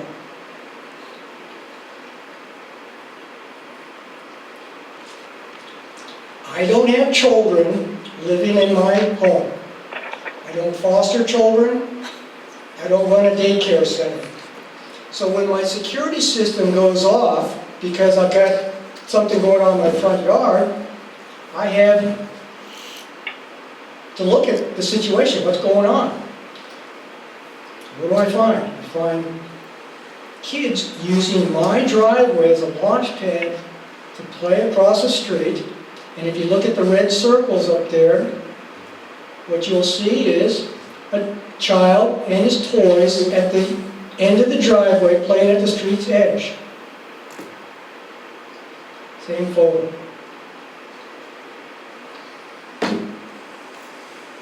The streets are becoming an extension of the front yard, and it goes kind of to the heart of some of these park upgrade issues. Who's using these parks? We're obviously not using them because we'd rather play in the front. And why not just pack up your toys? Okay, point of order. And go to the You're showing pictures of my family. Oh, I'm sorry, I didn't. You know that's my family. Hang on, this is point of order. You know that's my family. So I'm objecting to this just because that's my family up there and you're taking pictures of my family without me. And I understand the security one, and that was my niece and nephew from out of town. Me and my husband were out there knowing that they went into your front yard. As soon as your wife alerted us, we stopped it and it never happened again. It did happen in the front. 1 second, hang on, there's no debate, we have to. I'm just saying, I object to you. Robin's posting directed to pictures. me. Sorry. Okay. I object to him putting pictures of my family up there, taking pictures. That one's obviously not your security camera, so you took a picture of my family. That's creepy. I think this kind of almost gets into a little bit of a personality thing, personal thing, so can you make the presentation? I think we got the point, there's kids playing in the street, and let's just And move is it there ahead. anything against kids playing in the street? So, let's, it's points, Fine, I'm gonna rule the I'm point well objecting. founded, let's That's my fast husband forward. and my son. I Okay, don't like let's that. fast forward to Take the it down. family pictures, please. Take it down. Take them down. I think the point has been made. Okay, let me zip through these then. Just don't jump, just move to the next slide. Paper or topic. You want to see Mama Bear? Take them down. Please take them down. I'm trying to figure out how to do it. You need a break? Okay, let's, I need a break anyway. It's 8:51, has 5 minutes, or 7 minutes? 7 minutes, 8 minutes. Close to 9 o'clock. Back in session, Mr. Gunn, Vice Mayor Gunn. Yes, my apologies to Councilmember Rocky. I was not the person who identified those people in the photo. Please, you know who they are. I did not identify them. Let's move on with it. Apologies. Moving forward, let's fix this. We need to lower the speed limit. We need to install radar signs. Hey, I threw that one out myself.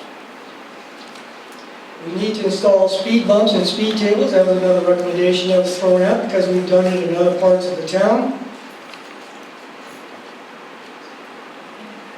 The mayor pulled us back for making a hasty decision.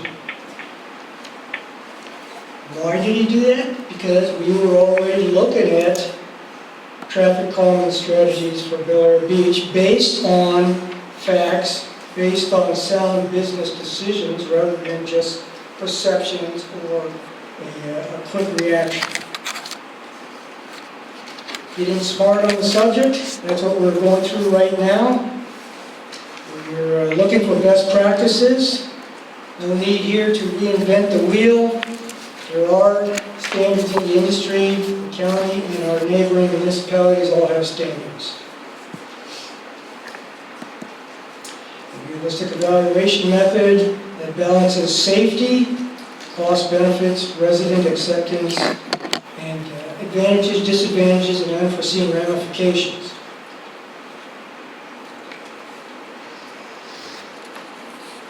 At the last council session, I brought up that year 2000 study, as well as the information presented by the manufacturers of the radar signs, and I was gaslighted that that's old information, and that how can we trust information that's being presented by the people selling the equipment. So we conducted further research on this, and what we're looking at is the yellow on the left side in this left column here are the recommendations that were made in that year 2000 study by the Austin UT student.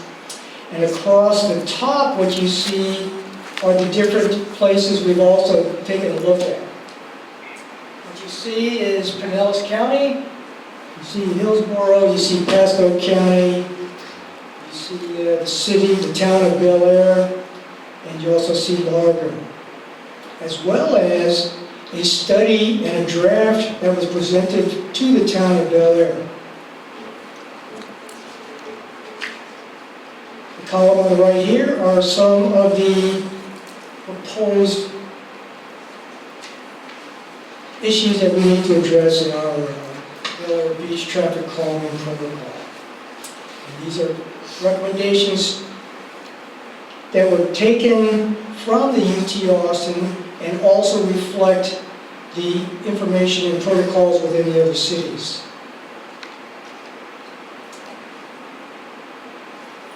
This is kind of an eye chart. I think I passed around some of the recommendations here. Let's see if I can increase the size of that.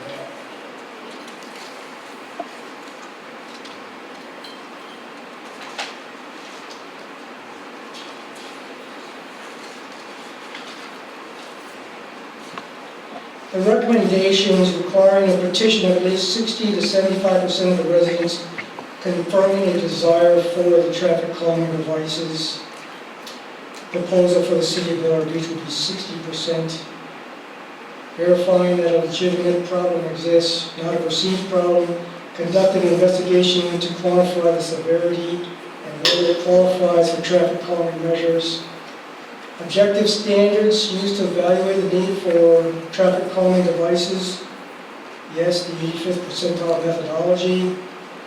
Evaluate emergency response impacts. Yes, because all of these cities take this into account. Ensure public hearings to ensure openness for debate and decision making. And then once you come up with a solution, it goes back to the residents for an approval. And that approval rating should be proposed at 60% approval and a 90% notification rate. Should we have protocols for removal of installed devices? And what about protocols for disapproval? What happens is, typically in a lot of these municipalities, once they install a traffic calming device, it's there for 3 years. They don't come back to revisit it. If they disapprove the installation of a traffic calming device, the subject is dead for 3 years. You can't bring it back up for 3 years. Traffic calming strategies for Bel Air Beach. We looked at what was initially proposed. And what you're seeing is we're coming up with a methodology for problem statement, data surveys, alternatives. The big outlier right now is the budgetary and cost impacts for us. But we're getting there. The next step, council needs a consensus whether or not to have a traffic calming protocol. If yes, then we need to reach a consensus on the parameters. How the traffic calming concerns are initiated. how they're evaluated, and how they're implemented. And at the back is just a bunch of references. These are on the left side, what you see are the different counties and municipalities, protocols, and on the right is just a list of references in some of the studies. Yeah. Did you want to throw out the questions? Yeah, I think, well, we have to have discussion amongst ourselves, but maybe while you're there, since you have access to everything, does council have questions for you directly? And I guess I could open up to citizens, but then come back to council. How's that sound? For general discussion amongst ourselves. It doesn't matter the order, but since he's there and has his presentation. So council questions for Glenn Gunn. Mayor, can you hear me? We can hear you. I know I brought this up at the last council meeting, and I'll mention the same thing now that I mentioned that. On 1st and 2nd Street, in 04 to 06, we had an issue. We still had that issue after I got out of council, and we finally got it resolved, and that was resolved with multiple stop signs and speed humps. It hasn't completely resolved everything, because once they get over those speed humps and head to Gulf Boulevard, they still speed. Again, this is residents from Indian Rocks Beach that are going through Bel Air Beach. The problem we had when I first moved to the city is a lot of kids were small at that time, and they had their bicycles, and they would ride them, try to go down Gulf Boulevard. And you get these little guys that are 3 to 4 to 5 to 6 years old. They're not very stable on their bikes, even though their parents rode with them. And, there's not much room there on any of the streets, especially with landscaping trucks and trailers and other trucks going up and down the street from time to time. It's a little scary. And these kids finally grew up to where they used skateboards. Well, skateboards are worse probably than bicycles, with our streets that haven't been paved out there in years, and the holes and the separations and the cracks. The kids go down the street on a skateboard, and all of a sudden they veer left or right. Another issue. So, Glenn, you did a great job on the presentation. I understand that, but you never know what a little kid is going to do. You turn your back for 1 second, and they're in the street. Or they're going down the driveway with your little three-wheeler, and they can't stop, and a car's coming. All it takes is 1 second. So the consensus, the way the police put it, 85 percentile. Well, what about the 15 percentile? The people really need, in our small city with short streets, except for 3 sections, do they really need to go over 20 miles an hour? I question that. We don't have any sidewalks, and we have a lot of vehicle traffic, and I think the worst of all are the landscapers and the delivery people, and 1 or 2 residents here and there. But I think that would be a reasonable thing to ask. And I know we have to go through and we have to consult everybody in fairness. So if this issue gets any more tangled and people go at each other the way I've heard, makes no sense to me, but then put it to a vote in March. At least we have done our due diligence. And we put some common sense to it, put it to the vote of the people, and whatever falls out of that, then that's what we're going to deal with. That's all I have to say. Thanks. So let me address some of those comments in order. Lowering the speed limit. In 2012, the city of Bel Air Beach lowered the speed limit. The city council lowered the speed limit from 30 to 25 in the residential areas. I guess every 7 years we can keep lowering the speed limit, or we could just jump right now to the speed limit of 0, declare victory, and everybody go home. I don't think that's the solution. So far as little kids on bicycles, I absolutely agree. There's a concern there. But the concern there isn't so much vehicles as much as they're not wearing bicycle helmets. Trauma room statistics are showing that, on average, children are coming in 600 cases a day because they've got some kind of head trauma because they've fallen off of a bicycle. 25 kids per hour are walking into emergency rooms with head trauma because they were riding a bicycle without a helmet. That goes back to a safety mindset. We can't just look at one particular thing. It needs to be a risk-benefit consideration. There are many things we need to take a 360-degree view of safety around here. We can't just focus on anything. You need to, it's exposure and risk of severity. So far as speed humps go, slowing down the traffic, we're concerned about commercial vehicles. Well, the issue is slowing down the response of emergency vehicles as well. There are some solutions to vertical physical barriers or speed humps or speed tables. You can put something in the ground, and it was brought up during the previous solution, but then you start running into extremely costly solutions that retain water. The other issue is they put passageways in the speed humps that correspond to the emergency vehicle so that they don't have to slow down because the distance between their wheels allows them to roll through these barriers without striking the barrier. The problem, as stated by Mr. Beam, is it's the commercial vehicles. You've got the UPS trucks, you've got the Amazon trucks, you've got other people rolling through here, pulling trailers with lawn equipment and stuff. And guess what the dimensions are of their vehicles? The same sort of thing. So we can't just jump to solutions. We need to look at a lot of different alternatives. One of the things I want to say is, and I said this last time, was, every street in the city does not need to have its speed limit changed, and I have to disagree respectively with Mr. Beam. Do some streets have a speeding problem? Yeah, we know 22nd has a speeding problem, there may be others, but, and we need to work on those, but the solution is not a citywide solution. I sit all day long working, and I can see out my window, and I see the cars that come by my street, and we do not have a speeding problem. But to the point of UPS drivers and stuff like that, we did have a UPS driver who was flying through. My beloved June got outside and ripped him a new one, and he never sped through that street again, and no one has since. I said it last time, if you see something, say something. This is stuff that can be cured with, if there's a UPS driver or a landscaper, I did it with the sewage trucks, you get out there and you say something. You don't have to confront him, we had a sheriff in the back here. Okay, call the sheriff, he'll confront him.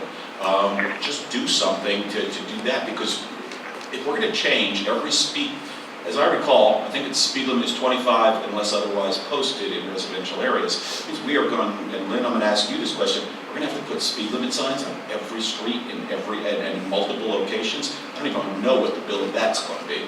And we don't need it. Some streets need it, and some streets do need the traffic calming, and I agree. But I think we need to take a look on a street-by-street basis. I do agree with one, as many pieces of good information, but critical, I think, is that the residents of any area, or anything, I'm not going to vote on anything unless I hear from the residents, or the residents have an opportunity of that street to make a decision. Before we start putting in any speed tables or anything else, I think the residents need to come out and, I've always kind of said when that kind of stuff happens, what we do with undergrounding and things, I always look at what the majority says. So if the majority is doing it, or even if it's the minority, but it's a good argument, I may go for it. The other thing is somewhat troubling, and it's this idea that the sheriffs aren't certified on the radar. This is the second I've heard this. There was one deputy that I met long ago, who's no longer with our city, and he mentioned this. And I thought, well, it was just a new person, and I think he was new, and he hadn't been certified. But, I just cut a contract for $400,000 with our sheriff, and I'm paying for top-notch sheriff services. Lynn, I wish I knew about this a week ago, because we could have put that in that contract. These guys need to be certified. They need to be able to run radar. We've got one person in our city at a given time. I want that person to be certified, and if I have to show up talk to the Sheriff Coltieri, I will. They need to be ready to go over here. Okay, they need to be able to enforce it. And I may get the ticket myself, and I may regret that I said that, but I want everybody able to patrol that. We're paying for top-notch service. So That's my comments. Can I say something real quick, and just on that, and that's what I said during council too, was that we need to enforce, we just need to have a zero tolerance on this speeding, we need to enforce it, and if it is that, I didn't know that this was an issue, that we didn't have certified radar operators, whatever you want to call them, but we need to, again, that needs to be priority, because we should have a zero tolerance. If the speed, I don't think we need to adjust the speed limit. We need to adjust it if you're allowed to do 32 and not get a ticket. But if you're doing the speed limit, and in most cases, I know I don't do, I'm generally below the speed limit, especially in the neighborhoods. I think that clearly, if that's the issue, if they're speeders, then they need to be ticketed in the neighborhoods. The other thing is, there were a room full of residents, but because we've gone so late, they came here specifically because we're talking about speed humps. And they don't want them. I had at least 4 or 5 people approach me in the audience. I see one remaining, I think, still. So it's an issue in that neighborhood. They don't want speed tables, so there has to be another solution. And if enforcement's the answer, then that's what it is. And I don't want to turn this into a Gestapo thing where they're every time you get stopped, you get a ticket. Our sheriffs, I come from a state that was like that in New Jersey. You got stopped, you got a ticket. And the sheriffs down here, I'm very impressed. They exercise a lot of discretion. If you're polite, if it's your first time, you're going to probably get a warning. And I think that's great, okay? Because anybody could, just have a momentary lapse and all of a sudden find themselves doing 35 where they should be doing 25. But, they also know when they look up in their computer if you're the one who's doing 35 every single day on the same streets. And, when I've had comments with people, I speak with the sheriff and they'll say, you know what, the guys rolled through the stop sign 5 times, Mayor. It's like, at that point, I think the ticket winds up becoming the solution and you don't ever get another call because that usually does the trick. So I like to give the sheriff discretion. I do note that there's a lot of warnings that are given. I don't want to make it so tough that it's first timers are getting busted. By the same token, if you're a first timer and you're going 50 on Donato, I think you should get a ticket. I don't think the warning is appropriate. That's just too dangerous. If it's, if you're doing 50 on Gulf Boulevard, we might cut you some slack on that, but that's fast. Gulf Boulevard 50 is fast. There's crosswalks there. Very dangerous. Just want to point out that I was not the one to come up with the idea of lowering speed. That was not me. In your presentation, which you did a good job of gathering data, you said it was Marv Beam, it was not me. However, I feel your comment about gaslighting was erroneous, because gaslighting technically means manipulating of someone by psychological means into questioning their ability, which I did not do to you at the last meeting. So all I did was point out your biased data and your outdated data by 19 years. Second of all, there are people in this neighborhood, and I'm not addressing this to anybody, there are people in this neighborhood who don't appreciate children outside. They don't like seeing children playing out in the front yard or in the street. I grew up in a neighborhood where children played in the street, and if it was safe to do so, you did, and of course, the car was coming dead out of the way, obviously. In the case of my niece and nephew, they come from a neighborhood that's kid-friendly, where if somebody, rides their bike up their circular driveway, because those are fun to ride your bike on, no one cares. So they didn't know, and as soon as they were told, they stopped, and it wasn't an issue. Of course, they picked the wrong neighbor, apparently. Such a horrible offense of riding a bike on the driveway. Sorry, when I get upset, I tend to cry. It's better than cursing. Anywho, I just feel that this traffic calming, as well researched, quote unquote, as it is a result of one person's opinion on the traffic and, more importantly, families playing in the front yard. He happens to live across a family with a 7-year-old and a 5-year-old, and lives next to a family that has a 7-year-old, a 5-year-old, and a 4-year-old. So you can imagine how he feels about this. Or, sorry, in general terms, they feel about this. So, to address my point of order, I felt very attacked. I've never been mean to you, ever. I've always been a good neighbor. And I just think it's so creepy that you took pictures of my family. I could understand the surveillance video, because that's from your house, I get it, totally get that. And they were in the wrong, and we addressed it, and it did not happen again. But to actually go out of your way to take pictures of my family and make your little presentation up here is a direct attack on my family. And I thought those rules of order that you made are so nobody feels attacked. And I would never expect my neighbor, fellow council member, to attack me in front of everybody, his wife, city manager, everybody. I'm disappointed in you. You know, as an ex-military man, you should know better. You should have better rules of ethics. So I'm very disappointed in you, and please put that in minutes, Patty. I want that on the record. All I've wanted to do, as far as traffic calming or whatever you want to call it, is just to make this neighborhood safe for my kids, my neighbors, the elderly. And if that's a reason to be attacked, well then, I'll do it again because it's the right thing to do. And even though I'm crying, I'm a big girl and I can take it. It's just my Cuban side coming out because I'll cry or swing, so crying's better. So with that being said, I'm done. Thank you, Robin. I have a couple of comments. And I do want to get to the citizens, so be patient, folks. We're going to get to you as soon as the council finishes your comments. I know you've been patient. Whenever we were on this topic in the last meeting, obviously I owned up to not knowing where the children at play signs were. So I made a point on the way home to look at where they were. And the first thing that I noticed was that they were poorly placed. One is as soon as you turn on the 22nd, as you're making the right, you're not looking on the right side of the road. Instead, you're sort of looking towards the median and you're guiding your car around. So the whole time I've lived here, I had no idea that sign was there.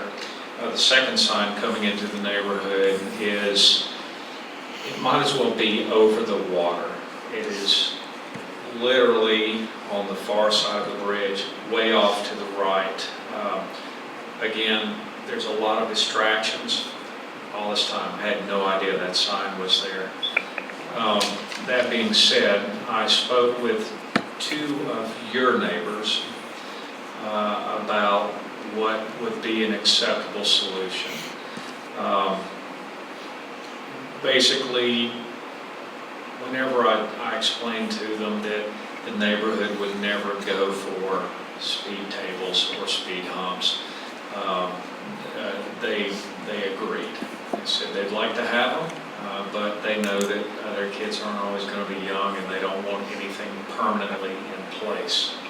After speaking with both of them over various phone calls, the consensus was that we insert a radar sign permanently mounted for 3 years on the right side of 22nd Street just before Berg's house. And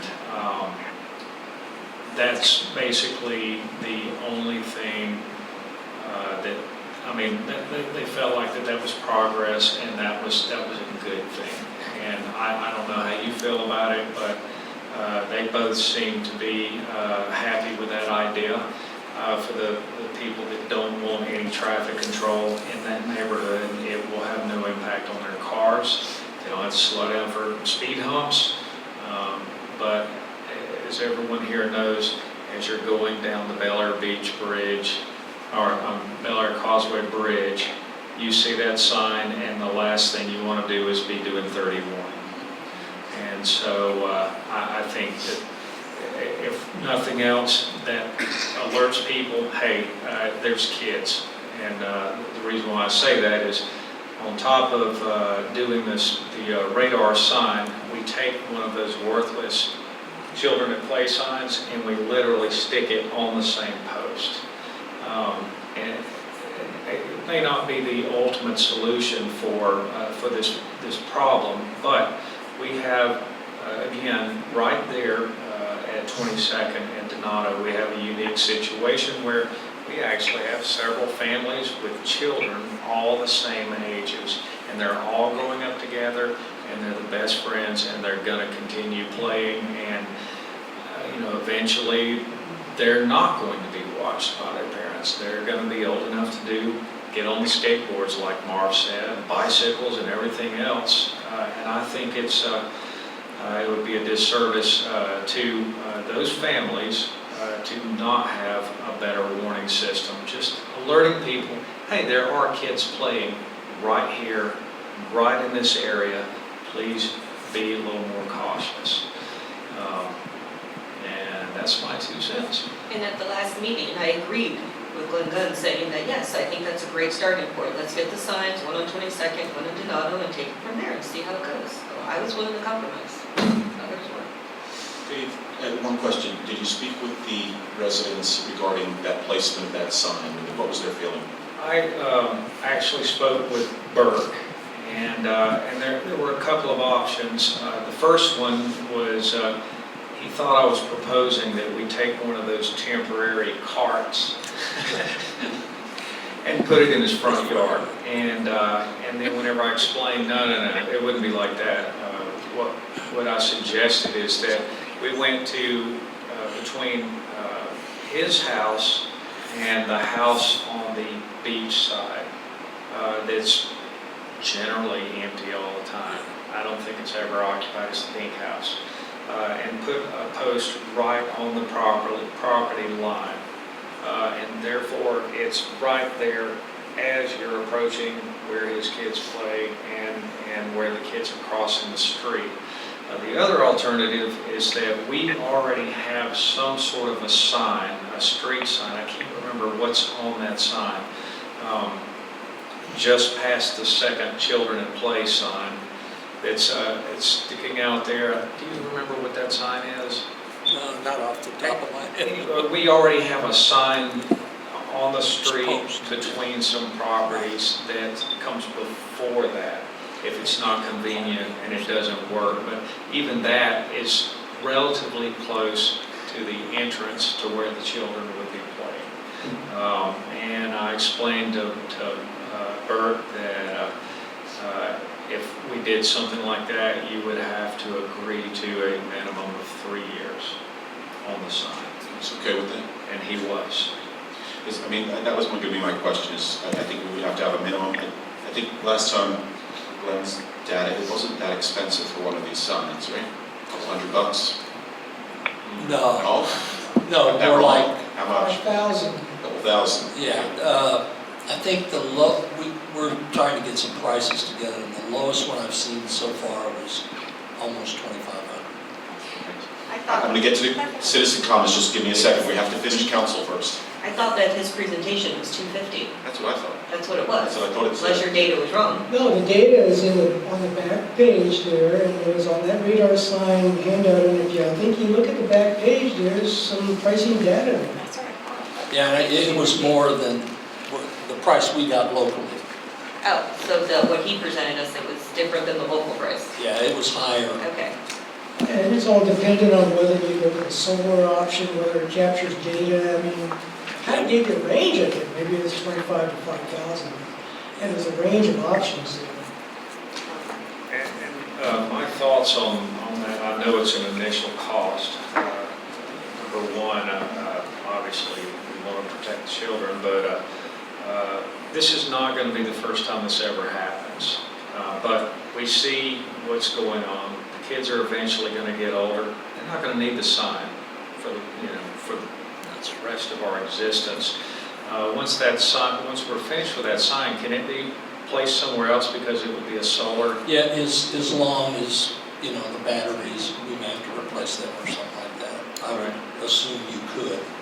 But we can ask Hey, that Dave, I question. like your idea with the signs, but, don't forget, I'm getting older, so when I hit 80, I might need a sign. You going to play in the street, Marv? I might walk the streets or be in a wheelchair, who knows? Council, do we have any other comments? I know there's been people patiently, very, very patiently waiting here. I wanted to try and get to their comments. Citizens, Mr. Gunn, I'm going to have you just step back here for a second, if you don't mind, and then they can come up to the podium, and this way we will be crowded in here. Citizen comments. I saw a whole bunch of hands. June. Absolutely. Come back after. Jim Vanscoy, 7th Street. I used to do this for the county. And one of the issues we always directed in neighborhoods where there was a lot of speeding problems is when you had a cross street, a street that intersected into a long street, you put a stop sign in. Okay, so if you had a sign, a street coming into the side, okay, you would just put a stop sign there. So what you're doing is breaking up the traffic of both ends. So the normal resident knows if they're a speeder, they're gonna get from point A to point B and not be able to accelerate too much, okay? The normal UPS delivery person, the normal route carriers, the normal lawn person will get to know, well, I'm not going anywhere fast because I have to stop. So my question is, I don't remember the name of Marv Street, but at 22nd and Marv Street, there could be a stop sign going both ways to break up that, to basically stop the traffic flow and slow it down. The same thing could go for Donato and Alita and break up the street. And that being said, I think that might help some. I'm not saying it's a total solution, but these are some of the things that the county used, some of the tools that the county used to help make neighborhoods safer with the very minimum cost. Just some other tools that this city could use. I'm not saying don't go with whatever else you choose, it's just a suggestion. Thank you. Good point. Yes, sir.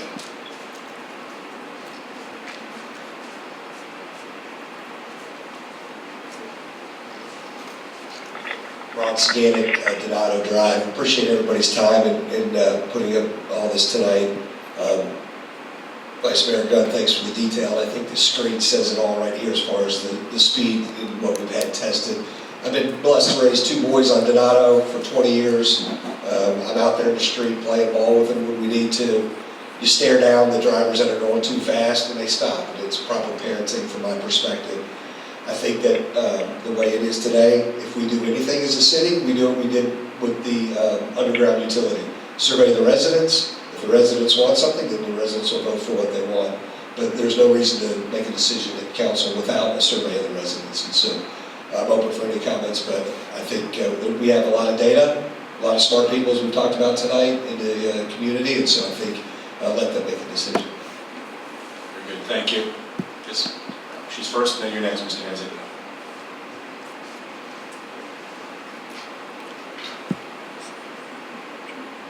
Deb Murphy, 22nd, 447 22nd. I totally agree with what he just said about polling the residents of our city. If we think we have a dangerous problem with speed, I've lived here for 30 years on all three of the major streets you're talking about, and Howard and Bayshore, they're right in the mix of them all. There isn't a speeding problem. But in light of this idea of putting some flashing neon signs for speed control that we perhaps don't even have a problem with, when we've just paid $17,000 to beautify our city, and we're going to put neon signs flashing at people as you approach our streets, we're trying to beautify our city. So I really don't think that is the answer for beautifying our city. And don't get me wrong, safety for children is very important.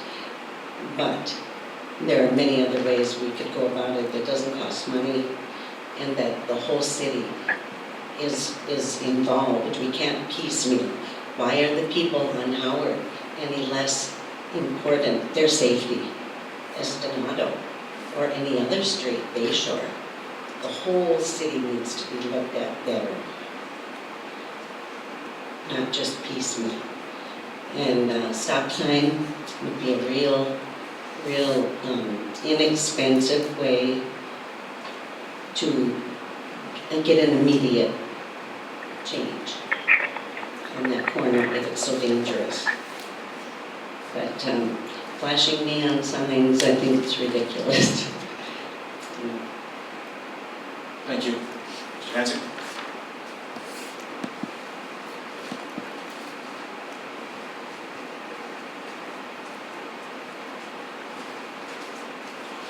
John Hanzik, 22nd Street. This speeding issue has now become a tad bit personal. Since our last council meeting, late last week, my neighbor on the corner of 22nd and Gulf, their lawn service was parked alongside the curb to cut their grass. My wife and I went out there to talk with the gentleman. We're standing in the median. My wife is 2 feet from the curb of the median.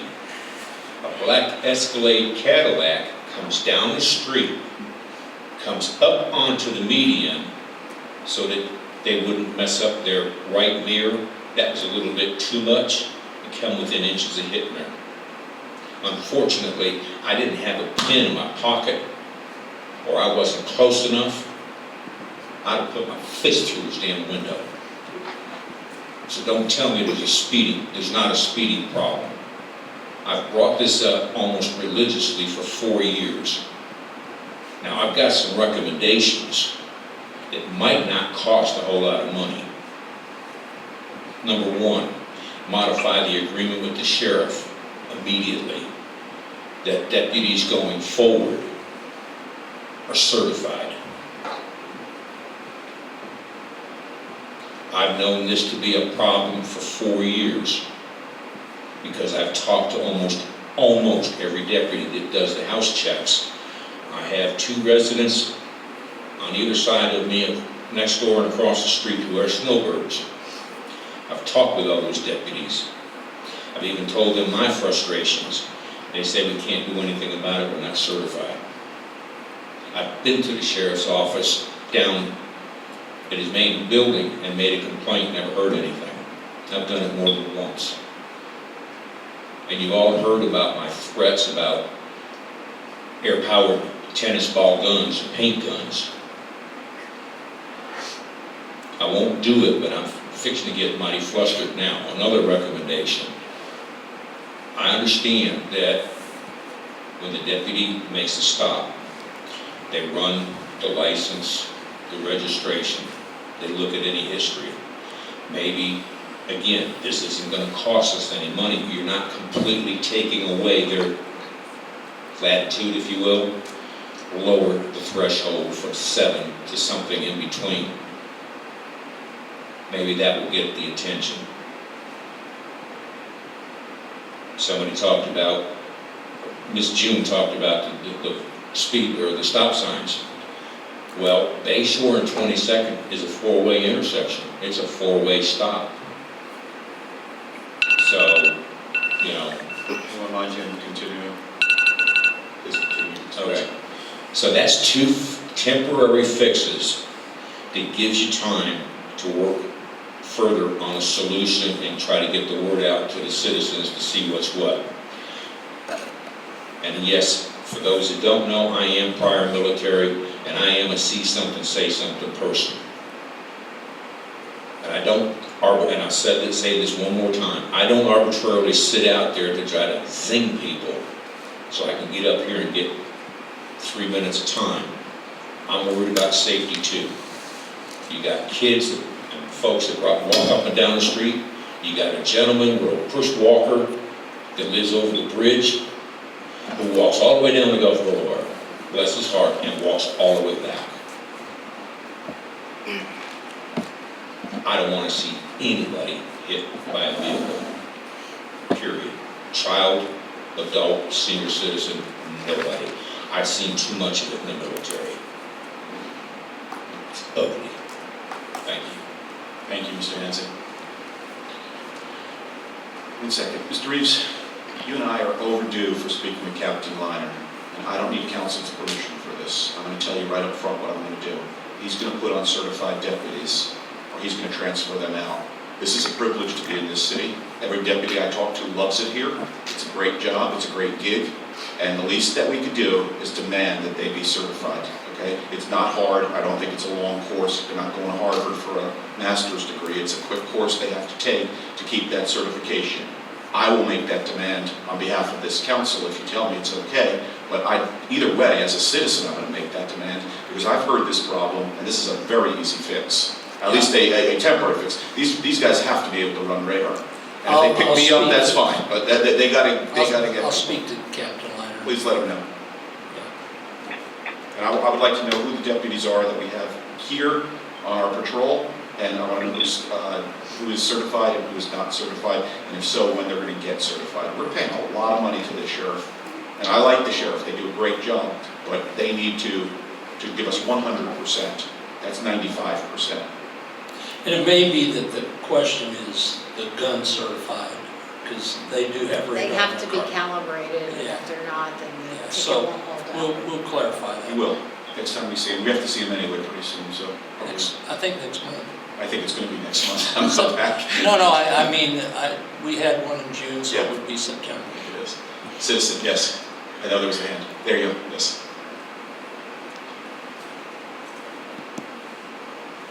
Council, you don't mind me advancing that point with Captain Minor on everyone's behalf here? I will do that. Drew Braun, 620 Belle Isle Avenue. So lived here 40 years, moved here in 1979. I've watched a lot of stuff happen in the city. We did try stop signs on Belle Isle at one point. Mayor Atterbury had one in front of his house for a very short period of time. Really liked it. It didn't work. People speed up afterwards. It was super loud. The mayor himself wanted that stop sign there. And then when they sped up after it, he realized it was probably a mistake. It was taken out. Remember like it was yesterday. Speeding, we need every police officer to be certified. They should be giving tickets. People used to be, and this isn't right, but they were afraid to come to Bel Air Beach to get a ticket. Like going to Kansas City. We all remember that. Go to Bel Air Beach. Oh boy, you go down there, you're going to get a ticket for speeding. That's how it used to be when we had our own police force. I like the sheriffs. No issues there. But it would be nice to see our city, which I remember growing up as a child, playing in the streets. I did that plenty. Okay? But I really didn't have to worry about it because the police force took care of it. We didn't need speed bumps on my street to take care of that. It strictly gets down to, let's just enforce what we have. It's the correct way to go about it. As I said, I've seen the changes back and forth. Yes, people go a little bit faster on Gulf Boulevard especially. Nobody used to do that. Everybody knew. Kansas City, Bel Air Beach, don't speed down there. I'm okay going back to that. There's nothing wrong with being tough on people. You know, that's how you do it. Belle Isle, we don't have the issue. We had 4 people here, I'll speak for them, they already left, it's been too late. They all said the same thing. If you have an issue at your place, then you gotta get taken care of. You gotta get a police officer to sit there and give tickets. You know, that stops people, that's it. So, you guys are doing a good job. Let's keep it up. Thank you. And I just want to say something to citizens. You know, we had a little, when I started, we had a little crackdown on quality of life issues, and the phone started ringing. The mayor's phone started ringing, and then I get the complaints. I got a ticket, I got a ticket, I got a ticket. So if this is what you want as a city, we'll give you it, but don't call the mayor, okay? Call Lynn Reeves, I'll give you his number, but don't call, no, I'm just kidding. Don't call the mayor, okay? If this is what we want, we will be happy to develop, to give it with you. Because we can give the sheriff, again, I want them to use their discretion, but you know, maybe we do tighten it up a little bit, and maybe you don't get 4 warnings, you get 2 warnings or something, and that's that. I mean, you know, I don't know. There's no easy solution to this, as you can see, but I think we have some good points. Do you have any other citizen comments? Then I'm going to come back to council. Vice Mayor Gunn did ask to wrap up, so would you like to wrap up? Yeah. Just a couple minutes. My public apologies to Councilmember Aki. If you haven't figured it out yet, I'm a fact-based gatherer of information. I research, and I do my homework. There was no intention of a personal attack. I did not identify anybody in the photos. Regardless, perceptions are reality. My public apologies to you. There was no animus intended. I grew up playing in the streets, I understand it. And as, again, an engineer by training, I deal in factual data. And that's what I do. Street signs, if you read the information out there, the studies, stop signs do not stop speeding. just like the gentleman said, as soon as they stop, they gun it because they're trying to make up for lost time. You got noise problems, you got increased pollution problems. I used to commute up to Memphis, Tennessee, where I was domiciled when I was flying. Germantown is a neighboring municipality of where I lived. They had a zero tolerance policy. Radar enforcement, you did not drive over the speed limit in Germantown, Tennessee. It's just like he talked about, word gets out, you don't speed there.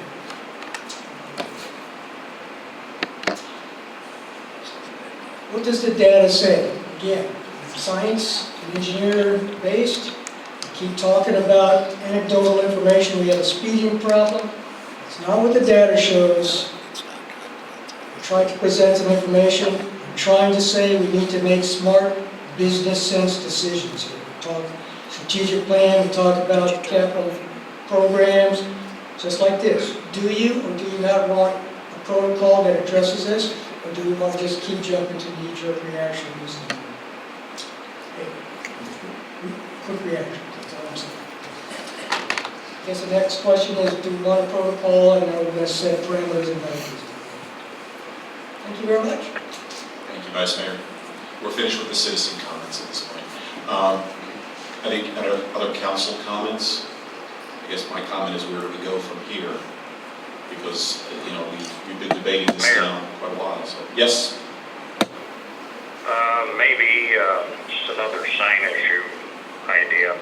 Dave brought up maybe a sign of children playing 20 miles an hour. With the speed limit at all, and just add that on there.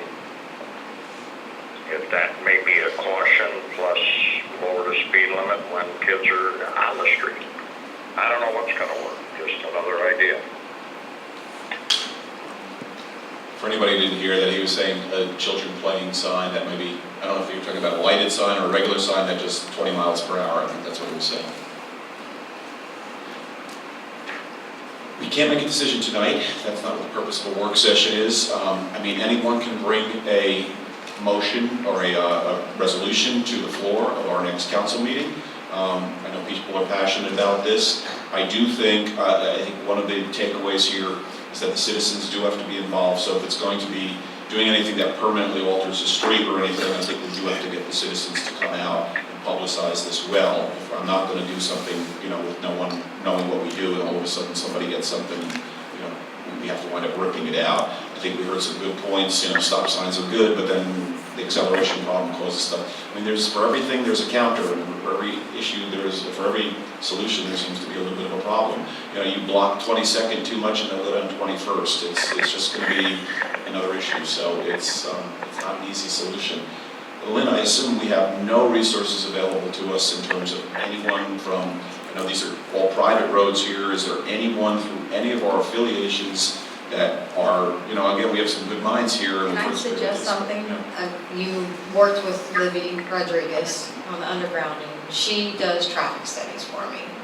That's mainly what, and I think that would be the avenue to take here, because you can't even go to the residents because we don't have anything to go to them with, except a lot of ideas.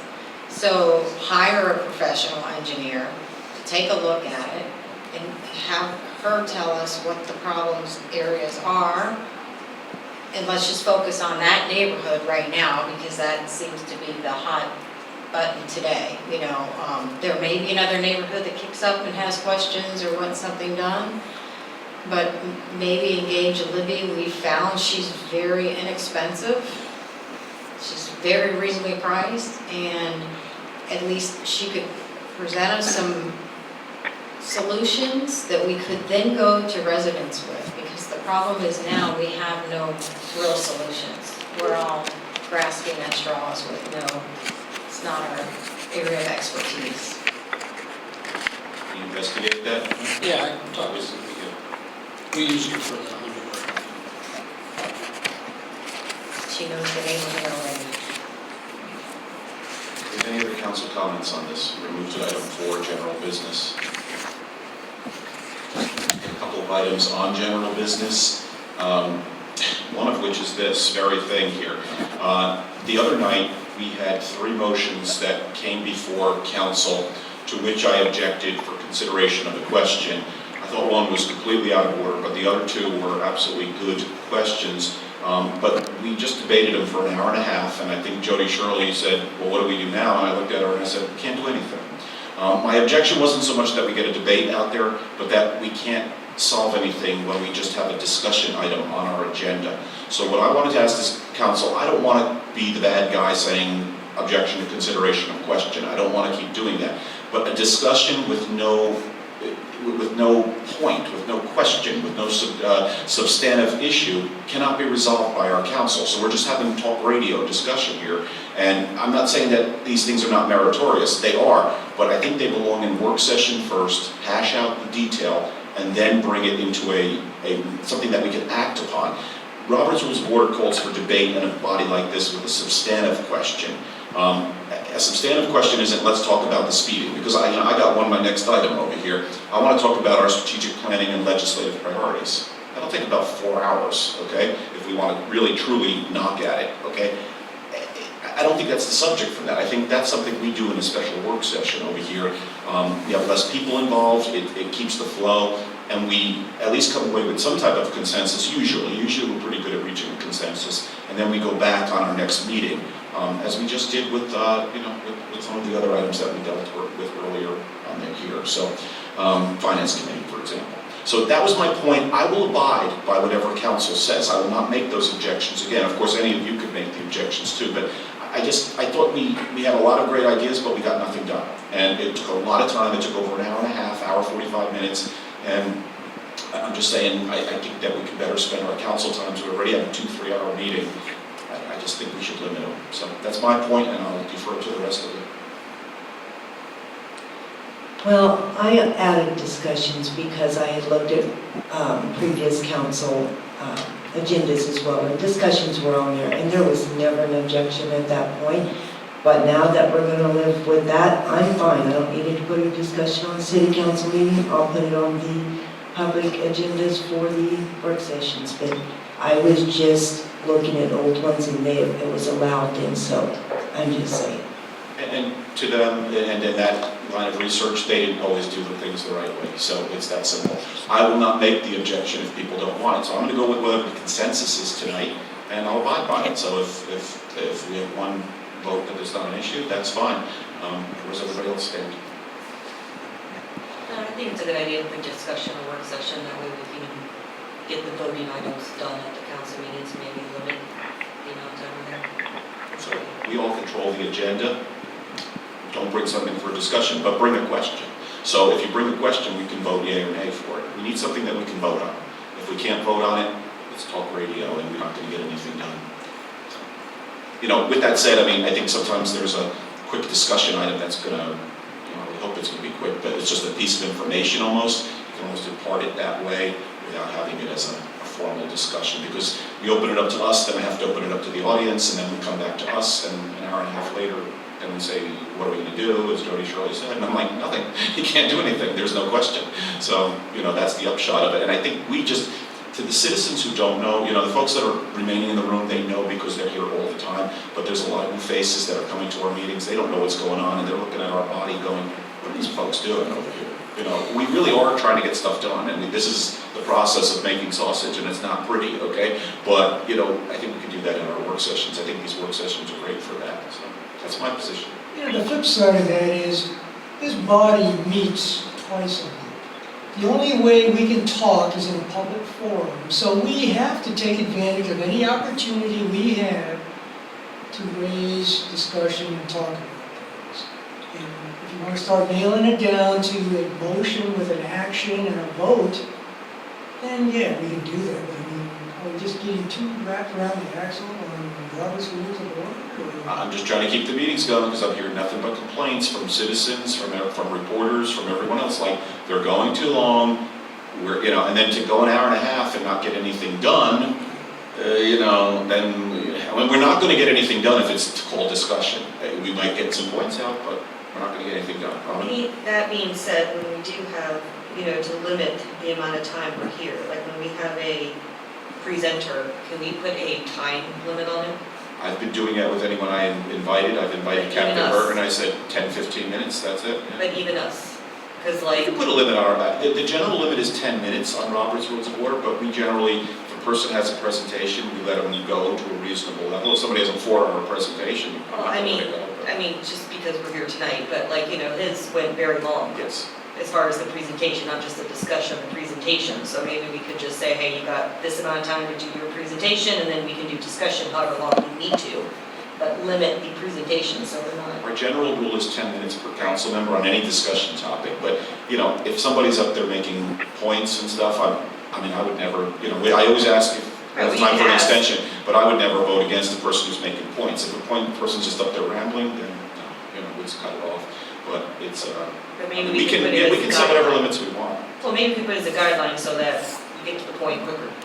And I hear Vice Mayor Dunn's point, but we can call work sessions as many times as we want. I know we're here a lot, but we can call work sessions if we want to talk. We're allowed to do it. The mayor can call it, the 3 council members can call it. Unfortunately, I don't know how you call it and not break the Sunshine Act, because 3 of you can't get together to call it. But, I can call it, tell Lynn Reeves and, I don't know, somebody will call a meeting, so it'll get done. If somebody wants to have a special session, we're not going to stop it, but I don't know what else to do. Again, I'll abide by the group. It doesn't matter to me. I don't, it's 10 o'clock and we still have points, so we'll keep going as long as there's topics. I don't mind, but I just don't, I don't want to lose our audience either, so. Mayor, Yes? an idea. Since this discussion have went on a few times and we had some good points all around, why don't we just put our ideas down of what we would like to do, send those to the city manager, and then take a vote on what we'd like to do? I'm not speaking about the speeding And issue. I'll cut it to the chase a little bit. What do you think? Marv, I'm not speaking about the speeding issue so much. I'm speaking more about just future issues. There's going to be other things that are going to come up for discussion, but, I really want to get legislative priorities, which is really a work session that will probably take 3 hours with us just going through what each of our legislative priorities are. I can't lobby anyone if I don't know what our city is really, really looking for, what the citizens really want. If we want stormwater control, if we want, undergrounding, there's money for this. We just need to go to the right place to go find it. And so something like that, I just wouldn't bring it up as a council meeting, because I know that could take us 3 hours and we're going to have no one left here. So again, I'll do what everyone wants to do, but I think we have to have some consensus to help me, because I'm supposed to be chairing these meetings and I don't know, I'm not getting wrapped up in Robert's Rules of Order. I'll let it go, but we're not supposed to be just having open-ended discussions at a council session. I think the point is if we don't allow some discussion points at the council meetings, then we will do nothing but spend time in work sessions. We're not gonna, if we're talking about moving in back to strategic planning and legislative review stuff, and then now I know we're looking at January, looking at our charter, then we're gonna be forever, and we're gonna spend every Monday night in work sessions, and will not have, I think that we need to be a little more flexible on discussion in the council meeting too. But can you imagine if one of the points for next council meeting is discussion of the second part of the strategic plan? Well, There's a 3-hour I think we meeting. have to use some judgment. Is it a quick hitter discussion point, or is it a strategic plan that's going to take months? I think we need to do what we can to keep the meetings moving and not spend so much time thinking about, like right now, we've probably spent 20 minutes talking about discussion issues, discussing this, I need the guidance for going forward. Again, if the council's fine with it, I'm fine with it, but, if I bring up legislative priorities, you're going to be there for a while, so, The first thing we do is approve the agenda. Shouldn't we be able to look at it and go, no, I disapprove, and then we strike that item off after we take a quick vote? And until it's your item. Yeah, And, you know, I think we're going that's. down a real dangerous path here. Well, but I mean, I think if it's your item, like if I put on something that's gonna take a long time, and we're like, okay, this one's gonna need like a significant time, I'd be happy to be like, all right, you're right, let's put this on a work session, I'll back it off. So, yeah, but if it's something small, it's gonna take relatively 5 to 10 minutes, I think it's okay, but I if don't it's think something. it takes 5 to 10 minutes, it's just Well, okay. And maybe that's it right there, maybe that's it right there, you put a limit That on we the could do. discussion item at a regular session. 10 minutes, we discuss it, hey, we're gonna follow this up with the work session discussion. So if item or action. you bring a discussion item, because these are coming from the council members, if you bring a discussion item, because Lynn doesn't typically bring these items to us, Lynn brings action items. So if you bring a discussion item, give us a time limit and don't make it 4 hours. You know, make it like, I agree with Dave, nothing's 10 minutes, nothing is 10 minutes. Don't forget, if you make it a discussion item, I must open it up to the audience. I meant like your part, the Right. beginning presentation, be like 5, 10 minutes, and then the rest is what it becomes. But I mean, I think we should set a limit on it. We had an hour and a half discussion on speeding, and people were walking out disgusted. I got calls the next day, like, what are you doing?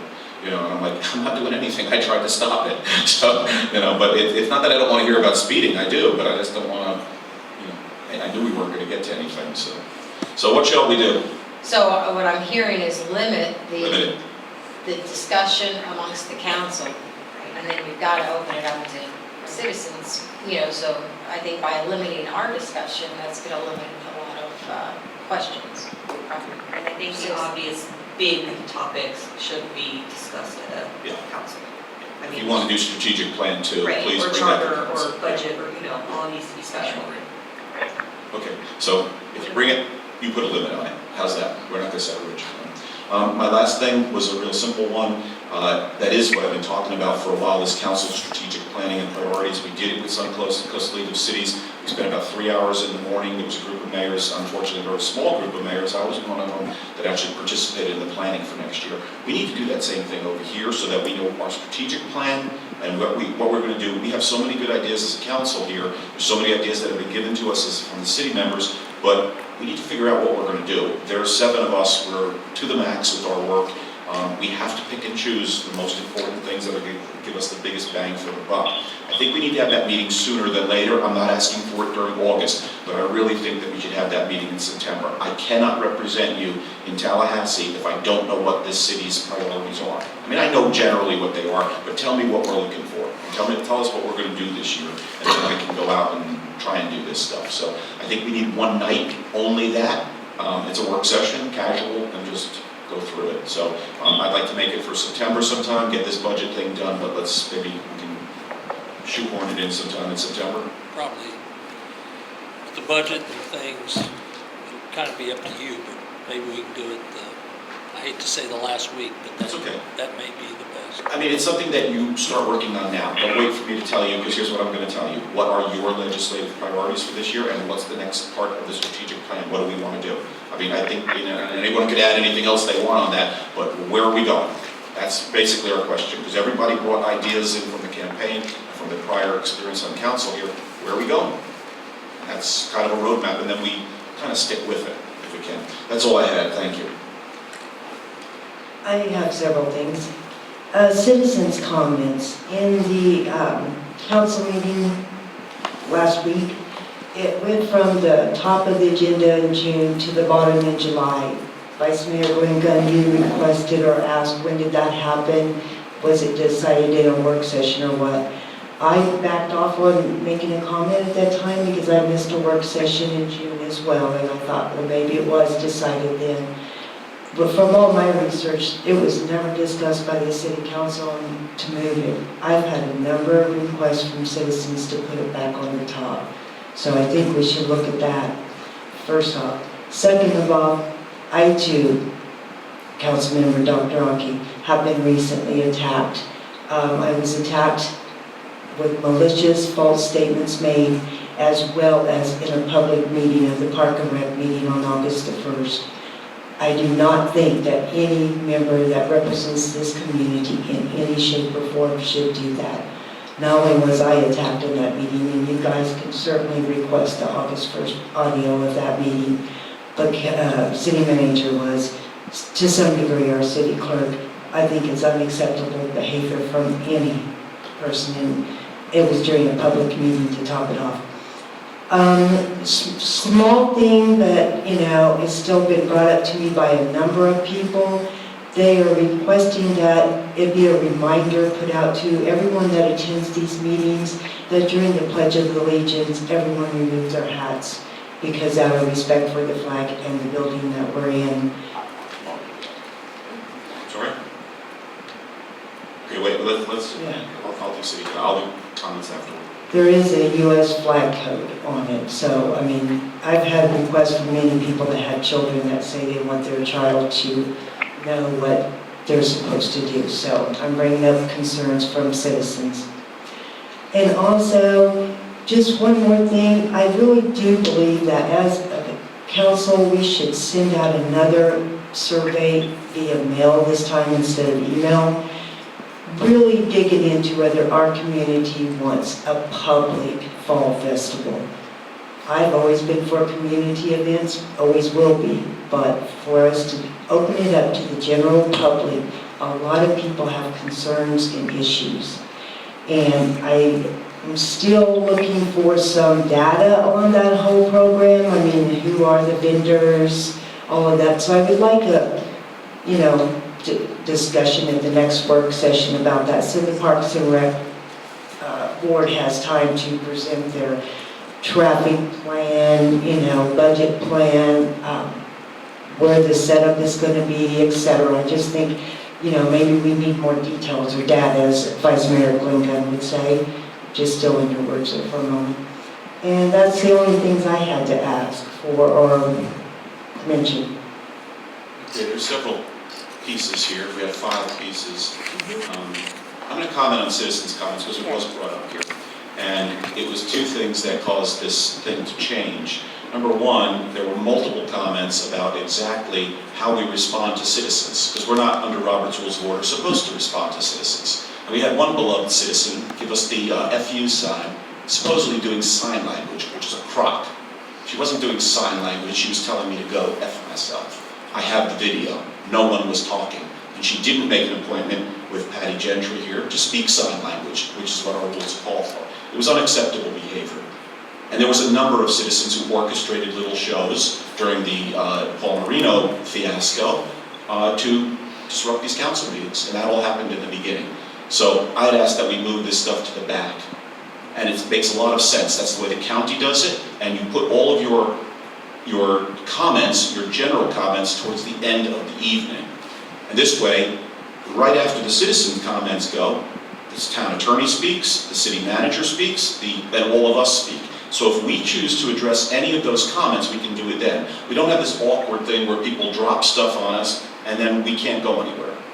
In addition to the fact that there are people out there who want to disrupt council meetings. We read the social media. I know what their people are doing. I know what they're saying about me. I know what they're saying about this city. And that goes to your second point, respect. It cuts both ways. It cuts all ways. Okay? If you're going to organize little things, I'm not saying you personally, or citizens are going to organize things, they're going to get it back. My days of taking nonsense from people ended in 7th grade. So if you attack me, I will attack back. And I'm not saying it's you. I'm not saying it's you. I'm saying if you as a whole, as anyone in this city, I know what people are writing.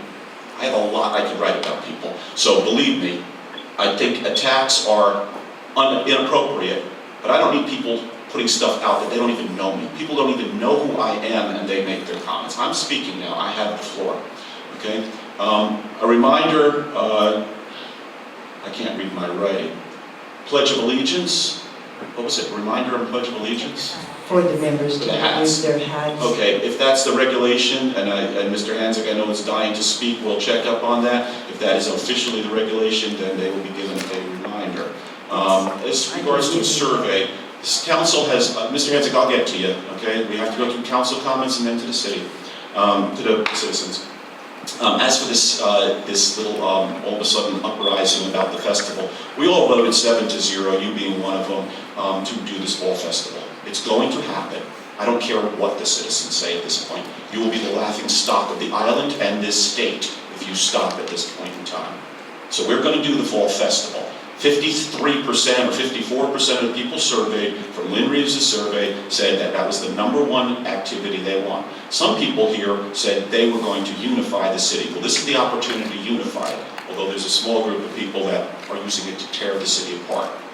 June has busted her butt, along with the rest of the crew, to put this thing together. I don't think they deserve the disrespect they're getting, and I will defend them, and I will not tolerate it. So if people don't want to come to the festival, stay home. I don't need them, okay? But this is a self-funding thing at this point. If these sponsors accept these contracts that we have, in terms of there being sponsors, there are none right now, because as we said earlier, we had a delay in getting these contracts out. The contracts will go out, these people will be approved, and they will sponsor this event. We could have a very nice event for the city. If this city can't work together, and I'm going to say this now, to do a 4-hour festival, it really scares me how we're going to work together when a Cat 4 blows through here and rips our city to shreds. We can't work together for a simple festival. It's disgusting. May I speak? You may now. When they received this survey, it specifically states residential, social groups. And then it made a comment on one of the other questions that, would you like to see the city develop partnerships with neighboring communities for recreational programs and social events? So the feedback I'm getting from the community is they felt this was going to be a community event, of which they were all for. It has went public. You have to admit it has changed course. So we should reach back out to our citizens to get their opinions. I mean, we're going to reach out to them to get the traffic opinions once we get more information on that. I just think we should respect their voice. Their voice is our voice, and we voted 7-0, which you vote. Don't interrupt me now, I didn't listen to you. 7-0, and you were one of the votes. Where was this objection at the time? It didn't exist, did it? So now, because a group of citizens, starting with your block, okay, have started an uprising, and that's all this is, okay, to now cancel this. It's not going to cancel. It's not my fault that the newspaper person thought that this was a great idea. It's not my fault that the Tampa Bay Times thought it was a great idea. We didn't reach out to them, they reached out to us. They picked up Wayne's thing and they pushed it out there. They did reach out to us for the magazine. I haven't seen the article. They asked for an interview. June and I gave them the information about the event. Actually, it wasn't an interview, it was public information. In terms of who comes to it, we went from having a 4th of July picnic, which is what we were talking about, which was going to be residents, but we also said that anybody who stopped in was going to be welcome. Other towns do this, it's not a big rigmarole. We do it, it's like we're trying to build a George Washington Bridge or something. This is a $2,500 thing. We've got a $400,000 budget deficit, and we are obsessed as a city with a $2,500 event that's going to pay for itself and actually make the city look good. Okay? Just 1 second. It's just, to me, unfathomable. No one does anything. You get a parks board that actually wants to do it. Yeah, maybe it was my idea so people don't like it. That's crazy. Okay? This is good for the city. And we're going to do it, and if we don't ever want to do it again, then next year we don't fund it and we don't do it again. But this year's is going on. I don't need to know what the citizens, I will get to citizen comments later in this event, but I don't need to know what the rest of the city is saying. We cannot waste any more time on this matter. It's September 28th, it's not March. Jody? Yeah, well, with regard to the Fall Festival, I look at it the same as what Bel Air does. Bel Air has concerts up there, it's for their community, it's a community event. Everyone that lives in the neighborhood within walking distance is there. I went to Gracie's Big Splash on Saturday. I attend their events, but I'm the neighboring city. It's just not a big deal. It's, if you get a few people from Bel Air or from Indian Rocks that want to attend our citizens event, and maybe they're my friends, maybe they're your friends that live down the street, they're welcome. I don't see it as a big problem. And I also find it interesting that the group that is so opposed to what's on social media, so opposed to what's going on, is part of the same group who's willing to spend $168,000 on parks for the city of Largo. They want to improve this park over here, and if you go out there and see who's there on the weekends, they're not our residents. They're everyone from surrounding communities. Also gave away all of our public parking spaces at the beach, or our private parking spaces at the beach, so we can't go as residents. But they got us saved. Yeah, so that being said, I am in complete support. Clearly, I voted for it. I'm behind it 100%. I think that it's a good opportunity to see if we can get the community unified. There's always going to be those naysayers, and there's nothing we can do about it. That's the first thing. Second thing, the hat issue with the flag. I wear baseball caps all the time, and fortunately, I didn't serve the military. Mine doesn't have the kudos to one of our residents that is retired military, but I don't take my hat off for the flag. I am sorry. I don't know what the protocol is, but I will not remove my hat once I have it on my head. So, to that fact, I don't care what, I don't care if it's the Pledge of Allegiance or the, it's just, and does that differ from headgear if I were wearing it for religious reasons? Oh, I'm not going down. So, let's just say. Thank you. Any other comments on Councilwoman Swope? There is an audience comment, a citizen's comment that we're gonna have to, we really have to do council comments first if they come back, but it just seems like it's gonna be disjointed. Just let's have the citizen comments. It's 4 people here. So, Jim.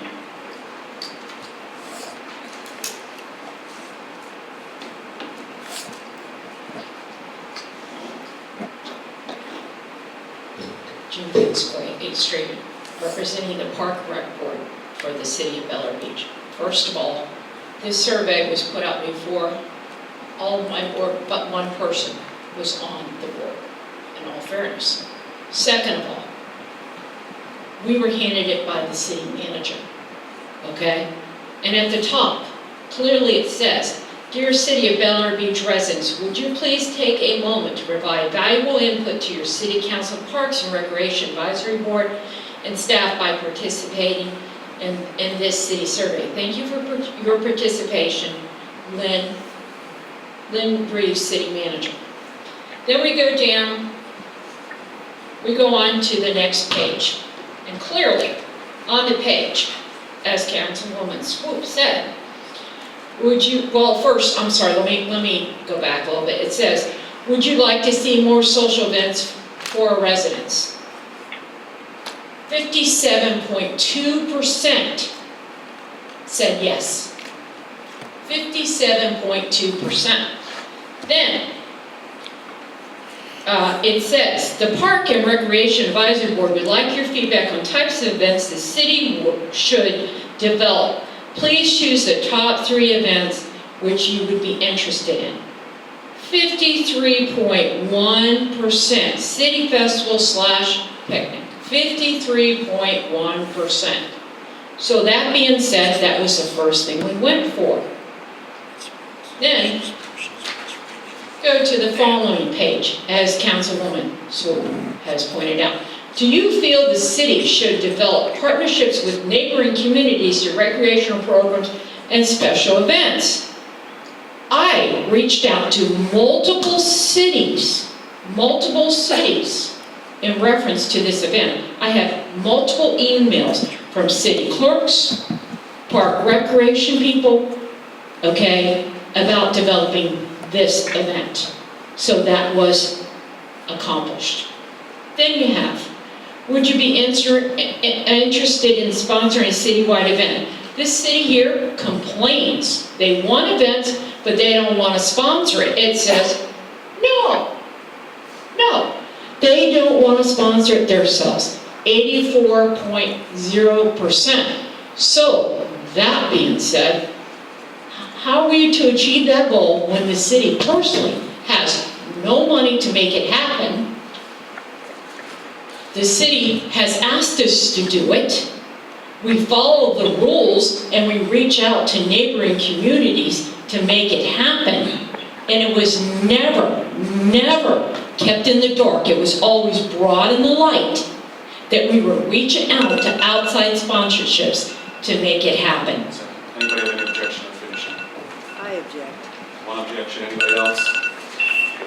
Continue.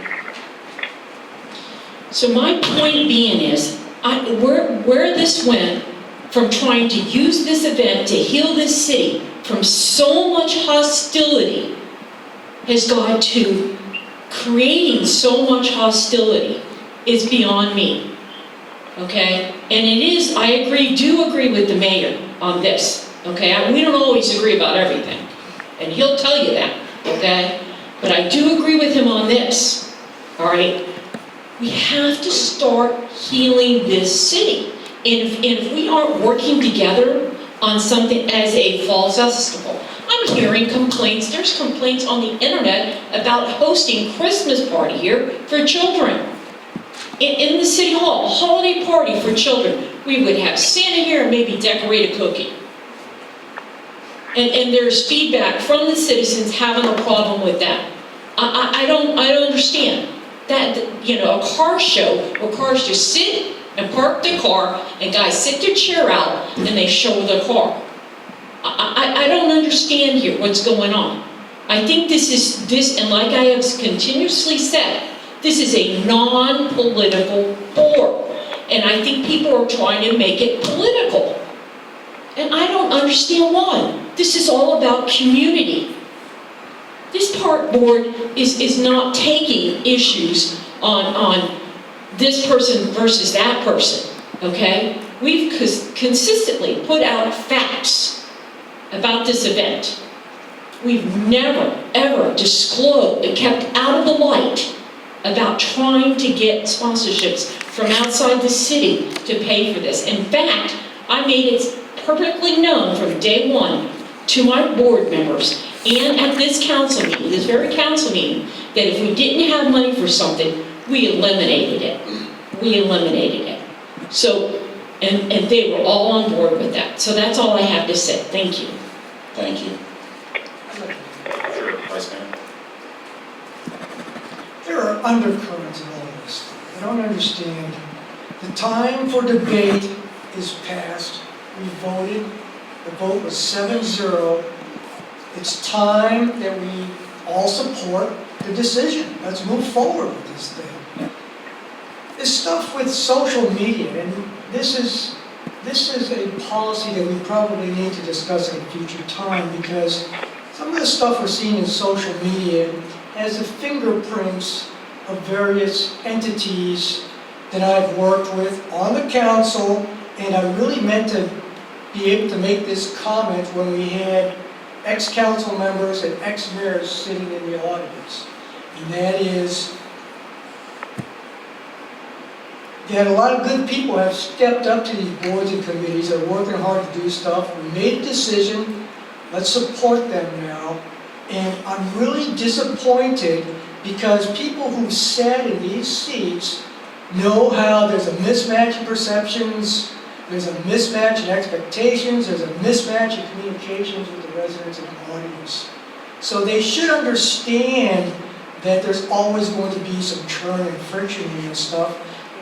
And because they understand that, they should be supporting this stuff, not creating the friction and stuff that I'm seeing in the social media stuff. They think they're getting away with this stuff, but their fingerprints are all over this stuff. I don't understand it. We need to talk about social media policy because it applies not only to the council and elected officials, but once you sit on a board or committee, it applies to you too there. So those people shouldn't be making. I agree, and I've mentioned this to the city manager, and that is that we have the lady who oversees Bel Air Beach on this Nextdoor app is also a chair on a board, and I think that it's a conflict, and I think we need to have a policy in place. And June, you asked the question, why is this happening? You guys can call me on the point of order.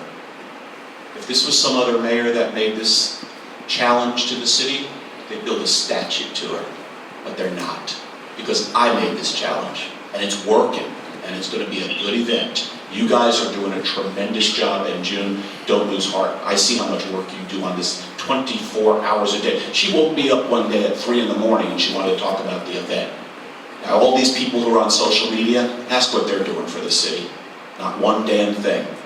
And I'm sick of it. I'm really sick of it. My policy is, you want to speak about me on social media? I still have my lists from the campaign, and I'll start writing my emails about you. because I know a lot about these individuals who are doing it. And like Glenn says, it has the fingerprints, and it has the fingerprints of the losers. That's what it has the fingerprints on. These aren't the people who supported us in this council. They're not going to support me if I cured cancer at this event. They wouldn't do it. So if that's what they want to be it. And you want to cancel Santa Claus? That's good, because I got a beautiful one to put out on that. Grinch. Okay? Any other questions and any other comments from the council here? Oh, Mr. Hanzig, you're going to talk about hats, I'm guessing. Yes, sir. Do a little education. Education is good. John Hanson, 22nd Street. I don't know how many years ago it was, but it's been since I retired in August of '90. The National Veterans Organizations approached both members of the House of Representatives and the U.S. Senate and asked for legislation that would grant permission for veterans, military retirees, and to, I think, also include active duty personnel at activities who were covered, that they not have to uncover, but would render honors by saluting. The legislation was overwhelmingly approved in both the House and the Senate and immediately signed into law.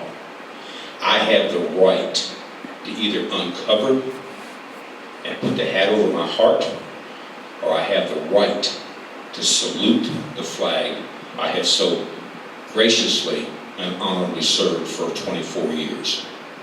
So, that said, Madam Councilman, go back to your constituents and educate them. Thank you, Point Master of order, Chief. you're not supposed to point out a specific council member. Point of order is well taken. Master Chief, thank you. May I make a comment regarding this flag thing? There is a flag code, Title 36, Chapter 10, S-172, that says that the headdress, all men, let me read it, I'm not going to read the Pledge of Allegiance part of it, but it states that their hat should be rendered by standing in attention facing the flag with the right hand over the heart. When not in uniform, men should remove their headdress with their right hand and hold on to the left shoulder. The hand being over the heart, persons in uniform shall remain silent, face the flag, and render the military salute.